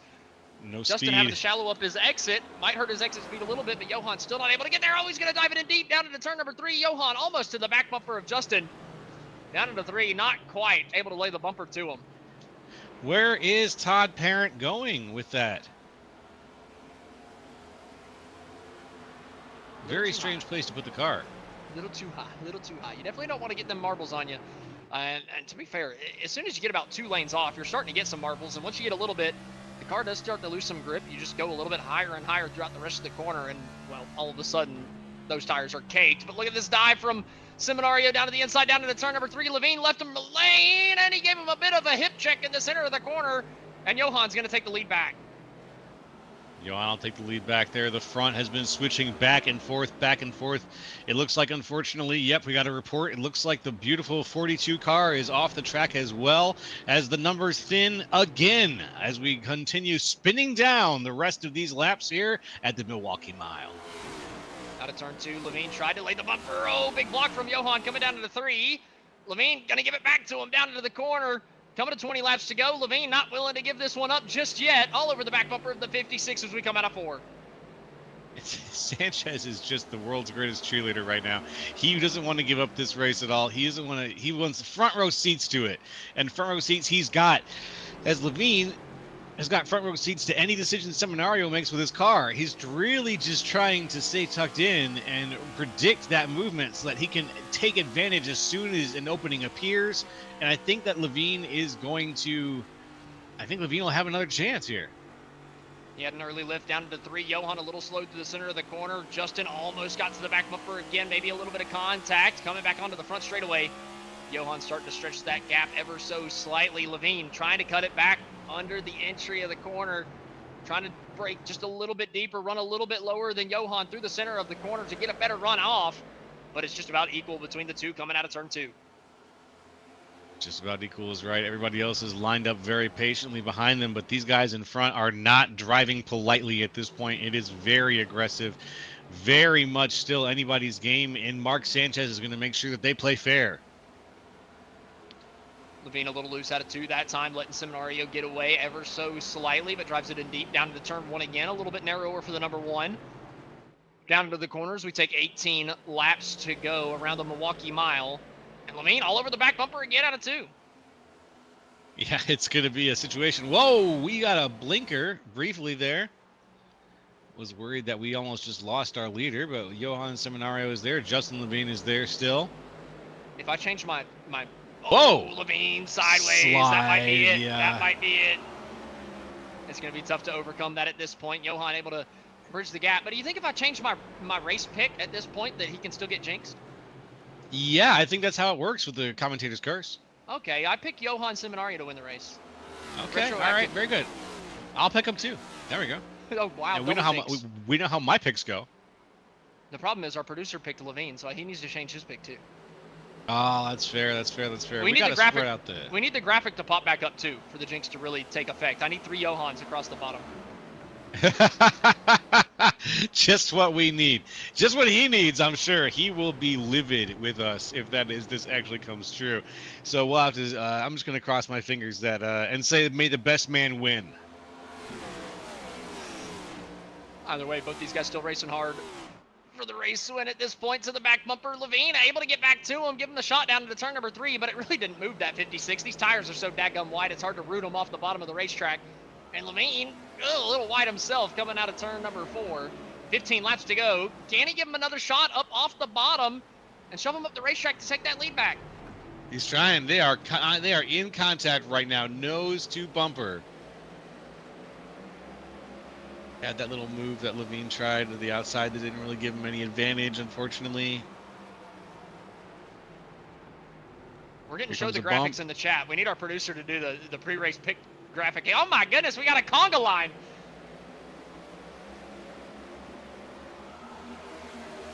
We got a Yeah, conga line. it is 50-50 in chat. We need one more person to break the tie, I suppose. Said you need one more person to break a tie in chat? Okay. Give me a second. I broke the tie. I broke the tie. What are you talking about? I tried, Colby. I tried. It's all right. It's all right. We don't want to make him work too much down there. He's doing such a great job with the cameras. Yeah, they got it stacked up behind them, though. I mean, these guys now all basically racing for the lucky dog. Yeah, you're right. Trying to get that spot. Is that Kyle Gerlach there in the 75 though? He's on the lead lap. Is he? No, he's not. Well, he's one lap down. He's right behind the leaders. Yes. Him and McRae fighting for the lucky dog right behind the 2 leaders, and then Sanchez still involved in it as well. Pettit right here with them too. I mean, we got a 4-way battle for the lucky dog right behind the 2 leaders who have been beating and banging this entire run. We got 13 laps to go in the race overall, so no one might have to worry about who's a lucky dog if we keep driving at this rate. Well, if they both crash each other but don't take out anybody behind them, then all of these guys would be on the lead lap, which would be fantastic. True. Oh, he moved him in 1, got him up the racetrack a little bit. Trying to get down there, not quite able to, but can he get to the outside? He's got the right rear quarter panel. I don't think that's where you want to be, though. Especially on these older tires, it probably won't work out too well. You want to be on the inside. He's still pinching him down there, giving him a run for his money, trying to make it work, but man, he just really skates out wide through the middle of the corner, gets a little tight, and Johan able to skate back through to the lead. Here comes the inside straight. I guess the start finish line. I don't know what you call that area, but round 1 and 2 into the back. Right now, it's Justin Levine back on the bumper. He's only got a few more laps left with 10 to go, 11 laps total. He's only got a little bit of time left to make a move, but he's got all of them set up all the time. Colby, you're only allowed in the booth for Daytona if we get to call you Colby Jack Cheese the entire night. That's my condition. That's my condition.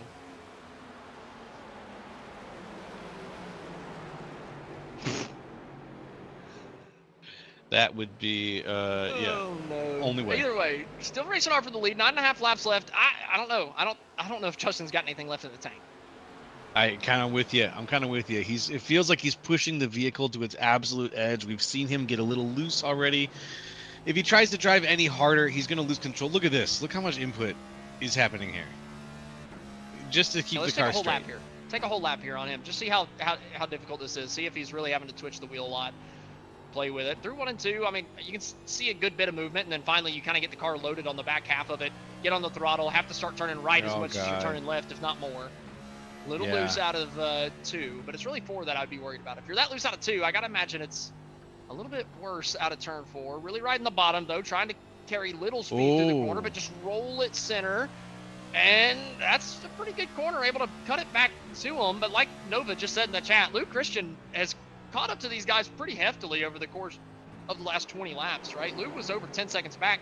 He's got it to under 5. I think he's going to run out of time unless they get together, but that's a pretty daggum good charge from Luke Christian here in the 21.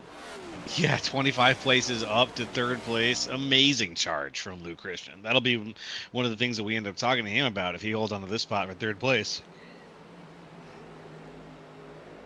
7 laps to go now across the line. Johan able to hold it a little bit tighter out of turn number 4. not wash up the racetrack. Levine trying to get back to the back bumper through one. Oh, he's going to shove him up the racetrack into turn one. Can he get down to the inside? Almost there for the driver of the number one. Could not quite get the nose in there. Oh, but Johan a little squirrely on exit. Levine all the way down to the bottom, side by side, down to 3. He's got the turn early. Johan missed the corner. Johan way up the racetrack. He's completely missed the corner down to the 3, and Levine's through. Johan slipping and sliding out of turn number 4. And as these guys battle, another second has been chopped off the lead from Luke Christian. Amazing. Luke Christian's so close now. And Johan with that wide turn and that slip back in. Just, I'm almost speechless by what happened there. He had such a good rhythm going, lost it for 1 second, and now he's got to make up a half second on Justin Levine, which feels like an Everest amount of difference. Coming up to 5 laps to go. Can Johan win the race that he's dominated all night long, or is he going to lose it in the closing laps? Levine, his teammate, able to swipe it from him with a little bit of a bump and run. Luke Christian continuing to close the gap down. It's down to 3.5 seconds. If these guys get together 1 or 2 more times, this might be Luke Christian's race. Speaking of whose race it is, we just had Justin Levine wiggle a little bit. They both have the same problem right now. If they drive the car the way they need to make passes, they're going to overdrive it. Oh, speaking of which, let's see what happens here with the 56 machine. He's got the spot on the inside. He saw the opportunity and he took it. The ones on the outside, it's not where he wants to be. He's going to lose a lot of speed there. But he's got the wall. Let's see if he can hold on to it. Still side by side. Levine not willing to give it up just yet. Trying to pinch him down to the inside of the racetrack. Coming out of turn number 2. Will the jinx be in effect? Or can Johan break the curse? Coming down the back straightaway once again. 3.5 to go. With Johan still on the inside. Is he willing to watch his teammate up the racetrack? His teammate bumped him out of the way. Is he willing to hip check him through the center of the corner? Not just yet. Not quite time for him. Might just be a little bit too early with Luke Christian continuing to close that gap down. It's to 2.5 seconds. 2.5 seconds. You know what? One mistake and it's Luke Christian's game. So let's see what happens here. Out in front, there's contact now, door to door between these two cars. The 56 and the 1. Seminario on the inside. He's got the placement, but right now it's going to be Justin Levine with the speed, then Seminario by a nose. Both these guys side by side, a little bit of contact to the center of the corner. Johan trying to take that race lead back, coming to 2 laps to go. This is it, folks. Top tier SSRL racing as we love to see it. Justin Levine now. He's got 1 chance, maybe 2 laps to go here. He's got just 2 laps of chances to try to find that spot, make a move, or shovel Johan Seminario out of the way. At this point, though, I think Johan's a little bit quicker. You know, he just missed that corner on the outside the one time. Now Levine looks to be the one struggling. Johan missed it again. What the heck is going on with the 56? He's trying to give the race lead away. Coming to 1 lap to go. White flags in the air. The 2 teammates nose to tail. This is it. I think we're going to see some carnage here. Fingers crossed. Hold your breath. We have 1 lap left in this 180 sprint to the finish. Coming out of turn number 2, can Levine do anything to the 56? Coming down to turn number 3, can he keep it close enough to make a move? Oh, Levine has just completely dropped anchor down the front or the back straightaway. I don't know what in the world just. Oh, he's just drove it in deep down to the 3-2. Levine with a shocker of a back straightaway. I don't know what in the world is going on with Justin in the middle of the corner.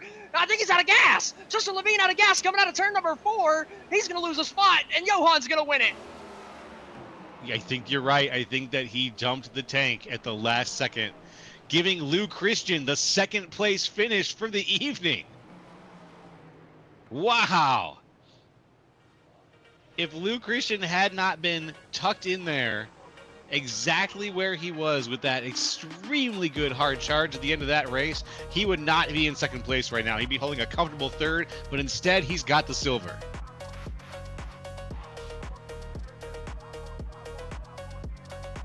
Whenever you're racing for the lead, you stop looking at the gas pedal. Justin burning a little bit more than he thought necessary. I imagine the auto fuel wasn't completely correct for Justin there on that last green flag pit stop, but nonetheless still able to come home with a podium finish.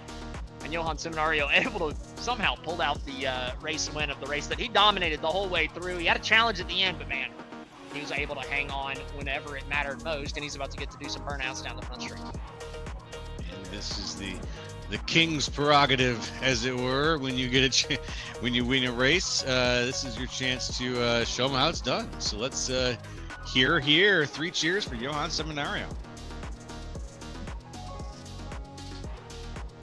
Oh, look, they're doing a handshake. Well, Levine had enough gas to get himself back around, or he'd get pushed. How in the world did he get back here? I thought he ran out of gas out of 4. Oh, never mind. Van Schack pushed him the last little lap there. But we're going to go ahead and do a full field rundown here of your final race results in the Spartan Master Series from the Milwaukee Mile. Johan Seminario, your race winner, leading 156 of the 180 laps. Lou Christian in second. Justin Levine rounds out the podium. Charles Van Schack in fourth. Scott Healy in fifth. Jeffrey Souza in 6th, Kevin Zosiak in 7th, Mark Sanchez 8th, Adam Patet in 9th, with James McRae finishing out the top 10. Here we go on 11th. It's Jose Medina. 12th, Kyle Gerlach. 13th, Kyle Westwood. 14th, Chad Kibbe. 15th, Tom Ringer. 16th, PB Henry. 17th, Art Nicotera. 18th, Cody Riggs. 19th, Evan Ethel. And 20th, Reese Schaefer. Finishing in 21st was Todd Parent, 22nd, Robert Besaw Jr., Chris Vinson 23rd, Sammy Harrell 24th, Chris Hudson with the top 25, Scott Schroeder, David Salter, Corey Saucier, and Kaylin Mitchell round out the starters tonight for the 29-car field that we ended up having.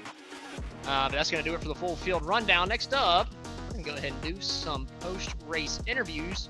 First up, we're going to pull up your third-place finisher and give him a little bit of a talking to and figure out exactly what the hell happened the last couple of laps. Justin, the last 25, 30 laps or so, you were able to run down Johan, switch the lead back and forth. Man, what was running through your mind? I was shocked that you were able to run him down and give him a run for his money after he dominated that thing. After seeing him pull away from me on the long run there before the last green flag stop, I knew I had to throw something out there. And I said to myself, I think I can out-fuel save him, but he's got to take the bait. And he did. He started realizing that I was saving fuel and he wasn't going to make it. He backed up to me, and then we just kept pushing each other back and forth, shutting the car off. I don't know if you could hear it in the broadcast, but like the last 10 laps, I think the car was off the complete corner all the way around. And I knew on the last lap, I thought I could try to push him to burn his fuel. But him having one more lap than me was the difference maker. I ran out of fuel midway down the back, or at least it sputtered. It came back alive, like maybe entry of 3, and that's when, like, out of nowhere, it just like jumped out of my hands real fast. I went into the grass. You see me? And I can't believe we made it. Slowing down that much, I thought Lou was going to catch us, and we were both going to lose it. But man, I had fun laughing the whole time. Yeah, I kept noticing up at the top of the screen that Lou Christian kept running that gap down, and I just could not believe how much distance y'all were losing. I didn't realize that y'all were in such a close fuel scenario. I didn't know that it was that big of an issue for y'all coming to the end, and Lou was able to go just about balls to the wall and nearly catch y'all by the end of it. But nonetheless, great third place finish tonight. Nearly the race win whenever we thought that you were down and out whenever that last green flag pit stop came. What more did you need? Like you said, the one lap of difference on the pit stop, but was there anything else you could have done to potentially change the outcome there? I think if I didn't push as hard at the beginning of that run, I really was trying to get around Johan, and I burnt up the right front, and it just stopped turning over the course of that green flag run. If maybe taking it easier, maybe different outcome, or at least closer. Didn't expect dirty air to be so bad here, especially with the track being slick. I thought there would be a little more fall off to the point of like everybody's just skating around. Maybe not for Johan and I, but definitely some other people, and maybe push it one more lap because I would have had it. I would have shipped him. If I got there, he was going for it. Well, Justin, God bless. Justin, congratulations on the third place finish. You have to thank at the end of this one. You guys, the viewers, Dave and all the admins putting this on. This is one of the best leagues. It's so much fun. I always look forward to Tuesday nights, and all the people that make this happen. I can't thank them enough. Well, Justin, congratulations again on the top 3, and looking forward to seeing if you can get another win on your tally a little bit later this season. Thank you. Alrighty, that was your third place finisher, Justin Levine. Next up, we're going to pull up your second place finisher, who came out of just about nowhere. To be able to, well, if I don't know if I've lost permissions all of a sudden or what, but I can't drag him anymore. I'll try it. Go ahead. I don't know what's going on. I can't drag him either. Maybe he's not draggable. Uh-oh. We can't drag anybody. And no, I can drag other people. Is he just in a channel that I can't drag? I can't drag Justin Levine. Okay, yeah, I also can't drag Justin Levine, by the way, but we'll see what's up. That's okay, and it looks like we might have lost him. No, I can move Lou. I can move Lou now because he's moved channels. Oh, good. All right, next up, we're going to talk to our second place finisher of Lou Christian, who thankfully jumped Discord channels so we could move him. Welcome to the booth, Lou. Hey, guys. Hey, how's it going, Lou? Congratulations on your second place finish. You are the hardest charger of the night as well, with 26 places up. You started in 28th. You finished in second. Tell us what was you sort of snuck up on the leads. In the end there, we thought it was going to be the Seminario scenario, as we were calling it over the air, and then all of a sudden here comes Lou Christian. What was towards the end there, what was going through your mind? Yeah, I was calculating laps and fuel statuses and lap times and tenths and everything. I'm like, there's no way he's gonna save 4 laps because he pitted 4 laps too short, I think. So I'm like, am I doing math wrong? And then I got questioned. But yeah, 28th. I think I started 28th. I totally blew turn 3 in qualifying, so 28th second. So pretty solid night. Yeah, absolutely a solid night. It was, in that math really looks like it did pay off. You had a lot of cars to drive through. You had a bunch of restarts to deal with, backwards and forwards, and you ended up coming out in second place with a really good overall time. Very fast final lap time too, 3.206. You were half a second faster than our leader by the end of the race, and just want to say really good job there. Is there anyone that you would like to shout out to or say thank you to?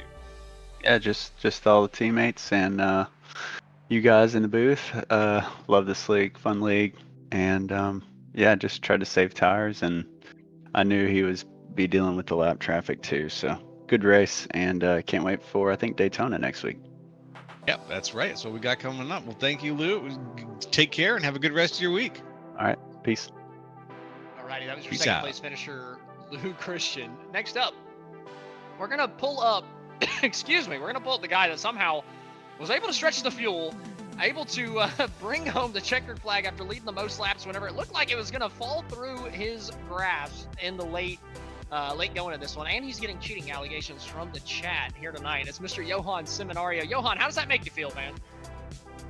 Pretty good. I mean, that was a heck of a race from you and Justin at the end. I didn't realize just how heavy the fuel saving game was coming into effect there. What was going through your head that entire last run? Like, did you know the fuel situation whenever you came down pit road, or was it something you kind of had to respond to after you saw Justin start saving massively at the beginning of that run? No. During the race, I was doing math, and I guess I mathed incorrectly. I thought if I pitted out by lap 120, I could have made it because I thought we had 53 laps in the tank. I also had a little bit of a shorter gear, so I know that was burning up fuel more than most. And when I put it after Justin, I was like, oh, I'm set. I got him beat by 2 seconds. I'm good on fuel. And then my fuel calculator said I was about 6-7 laps short, and I was starting to panic. And then I had to really start saving. And then, you know, when you guys saw, Justin and I were just saving for our lives for those last 40 laps. Yeah, it was hard to tell, like, whether, you know, at some points y'all would just beat each other out of the way, and then it would go to fuel saving, and then you beat each other out of the way again. Coming to that last lap, were you expecting something different into turn 3? Obviously, Justin ran out of gas, but were you expecting a bumper coming down there at that point? Because I kind of was. I was expecting a bumper. I also was expecting Justin and I to both die on run out of fuel before entering turn 3. I mean, we were both on par, essentially. That whole time he was trying to freak me out and say that he was good, and I had a feeling that he was like, I'm like, you know, that he was struggling just as bad as I was, and I was trying to psych him out that I was good when I was still 2 laps short. So it was just a big game of chess. I imagine being in the same Discord channel at the same time, also being able to kind of come over the mic and play those games at the same time, kind of played into it as well, like you just mentioned. But you know, kind of talking about the whole race. You know, your pace was just honestly better than everybody's tonight. We were talking about it was one of the most dominating performances, if not the most dominating performance we've seen in the Spartan Master Series since we've started broadcasting. And then it all just about turned on its head. But I mean, just talk about your pace tonight, because it was just something else compared to the field. You know, all that testing, throughout the week before with Team Conti and all of that, running the laps and being a track that I've never ran at. I try to make the extra work to make sure I had a decent run. I finished second on the opening race on Monday, and then third or fourth on the following race. So I felt pretty good overall. I think I've now, without sounding too big-headed when I say this, but I think in SSRL I've won at all the difficult tracks like Legacy, Kentucky, Rockingham, now here, like all the tracks that hurt your wrist pretty much at the end of the day. So pretty proud of that. Well, Johan, congratulations on yet another win here in the Spartans Master Series. Looking forward to seeing if you can get another one next week whenever we go racing at Daytona with the new draft model. Very sure. Thanks, guys. All right, that was your race winner, Johan Seminario, here tonight from the Milwaukee Mile. And that's going to do it here from us at Grid Vision. So, Joe, what'd you think? Because that finish turned into a crazy one after we expected it to be pretty simple. Well, the first thing I mentioned when this race started was I wanted a good rivalry to form, and we had a great one. The Seminario Levine rivalry was one for the ages. It was a great one to see play out at this track. I was really happy with the finish. It was exciting. It was entertaining. By the time we got to the end, we had a real race for the finish going. So you know what? Give me another race here sometime. I would be happy to come back to the Milwaukee Mile anytime. Well, that is going to do it here from us at Grid Vision. We would like to thank you for watching and participating in the chat. For more information on getting your league broadcasted or starting your career in broadcasting, contact us at gridvision.live. That doesn't sound right. I might have to get that fixed up. But either way, nonetheless, info@gridvision.live. That makes a little bit more sense. That sounds a little bit more like an email. Nonetheless, thank you all for watching and participating in the chat, especially you, Colby Jack Cheese. I've been Austin Edstrom, standing alongside Joe LaCastro and Austin Derbyshire. Congratulations to Johan Seminario for winning tonight from the Milwaukee Mile. We will see you next time when we go racing.